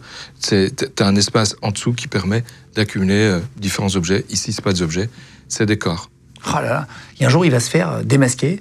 Il y a une maman qui va appeler en disant « Mon fils, Robert, n'est pas rentré d'un entretien d'embauche avec ce gars-là. » Exact. Les flics vont venir, qu'est-ce qui va se passer? Il a déjà un casier, hein. On le sait. Donc, ils ont l'air d'ignorer le casier. C'est assez surprenant. Ils viennent chez lui, il apparaît, il est là, il répond aux policiers, et il l'invite à se présenter au poste pour être interrogé sur ce petit gars qui devait se présenter chez lui qu'on ne retrouve plus. Il arrive 4 heures plus tard, il a les jambes, c'est-à-dire les bottes, complètement crottées. Il est couvert de boue. Il est couvert de boue. Les policiers le reçoivent, ils l'interrogent. Ils ne sont pas parfaitement rassurés. Ça veut dire qu'on va le mettre sous surveillance. Mais il le voit avec de la bouse ou un d'autre? Spécial, quand même. Et le gosse vient de disparaître. Donc il est vraisemblable que les traces de boue, il l'avait déjà liquidé, mais il était s'en débarrasser dans la rivière. Et les policiers auraient dû peut-être faire une perquisition. Ils seraient tombés sur la montre en or. Ça, c'est même certain. Ils seraient tombés dessus, sur la montre en or. Peut-être pas sur ce corps-là, mais on va le voir, il y en avait d'autres. Et donc, il a une surveillance policière devant chez lui. Comme il est malin, on le dit depuis le début, c'est un malin. Il les voit, il les repère. Les flics, c'est pas toujours discret quand c'est en planque. Et il les invite à rentrer chez lui pour prendre un café, quoi. Il fait exprès, non? Ouais. Pour se faire démasquer tout seul. Ouais. Il en a marre. Il en a marre où il veut révéler au monde qui il est et être enfin célèbre. Chez les psychopathes, t'as les deux. T'as ceux qui en ont marre, ils sont sous tension, sous pression, on l'a vu avec l'un d'entre eux, qui est allé lui-même se constituer à la police alors qu'il pensait être poursuivi par la police, il n'était pas. Et puis là, tu as ce bonhomme qui invite les policiers à rentrer chez lui. Il sait qu'il y a une odeur chez lui, il ne peut pas l'ignorer. Il y a corps dans le vide sanitaire, il y a des corps. Ils ne peuvent pas ignorer qu'il y a des cadavres à putréfaction. L'odeur est là. Donc il les invite pour prendre un café, et en fait, il les invite à découvrir qui il est. C'est ça l'idée. Il se fait arrêter à ce moment-là.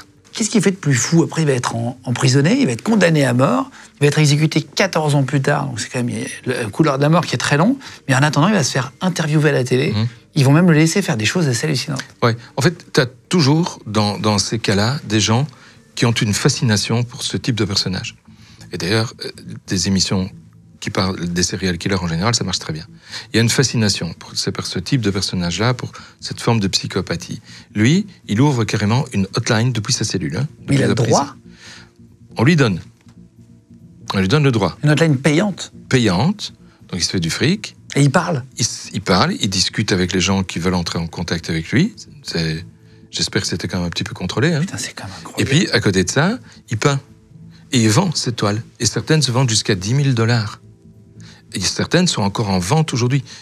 Cette année, au mois d'avril, il y a encore eu une vente aux enchères d'œuvres de Gacy alors qu'il est mort. Putain, c'est improbable. Tu crois que c'est pas des gens qui naissent mauvais, c'est des gens qui deviennent mauvais? Non. On a vu, hein, c'est un psychopathe. Donc, au départ, il y a sans doute cette conjonction de 2 éléments. Un fond d'hérédité, peut-être. C'est une théorie d'aujourd'hui. Et puis, un fond lié au caractère de ses parents. Ici, on peut dire qu'il a été bien traité par ses parents. Il y en a qui s'est échappé ou pas? Un peu comme chez Fourniret? Un gamin ici de 19 ans qui a réussi à s'échapper des griffes du du bonhomme. Il avait été chloroformé, violé puis chloroformé, et il a réussi à foutre le camp. C'était du côté de Chicago. On l'a retrouvé tout nu, je crois, dans un parc à Chicago. Le procès va commencer le 25 mars 80. Sa maison, ça va devenir carrément Disneyland. Et les mecs viennent faire la queue pour prendre des photos devant chez lui. Il y a quand même une espèce de fascination un peu morbide, un peu chelou sur les serial killers. Il va être condamné à mort, on l'a dit tout à l'heure, 12 fois, 21 fois perpète, 12 fois à mort. Ça correspond aux 33 victimes en fait, qu'il a eues. C'est un record du monde, je disais tout à l'heure, c'est ça qui est fou. Est-ce qu'il va dire quelque chose de particulier à son procès? C'est 33 victimes qu'il a reconnues au départ. Au départ, il a tout claqué aux flics. Je crois qu'il était assez content, d'ailleurs, de pouvoir s'en vanter. Ouais. Et puis après, au procès, il change totalement d'attitude. C'est plus lui. C'est plus lui. Les gens sont tombés sur son couteau, ils sont noyés tout seul. Enfin, il invente des histoires qui sont complètement rocambolesques, qui ne correspondent pas à la réalité, que pourtant il avait décrite lui-même, avec des détails qu'il ne pouvait connaître que lui-même. Ce qui veut dire qu'il n'est pas crédible. Et c'est là qu'intervient peut-être une partie de sa personnalité. On a dit qu'il était psychopathe, mais on a découvert aussi qu'il était schizophrène. Et en lui, il y a deux personnes. Il y a John, celui que tout le monde connaît, c'est le meurtrier. C'est le nom meurtrier, c'est comme ça qu'il se définit. Et puis il y a Jack. Et Jack, c'est celui qui, dans sa personnalité, tue. Et donc, John, c'est gentil, le père de famille, aimant. Voilà. Et l'idée, c'est qu'au procès, tu as John, alors que avant le procès, pendant que c'était l'enquête et lorsqu'il s'agissait de parler aux enquêteurs, c'est Jack. Et John, au procès, va même jusqu'à expliquer que si on le condamne, on fera une 34e victime. Ah, le chien. Waouh, incroyable. Pas mal. C'est fou. C'est la schizophrénie, ça. Il ne ment pas quand il fait ça.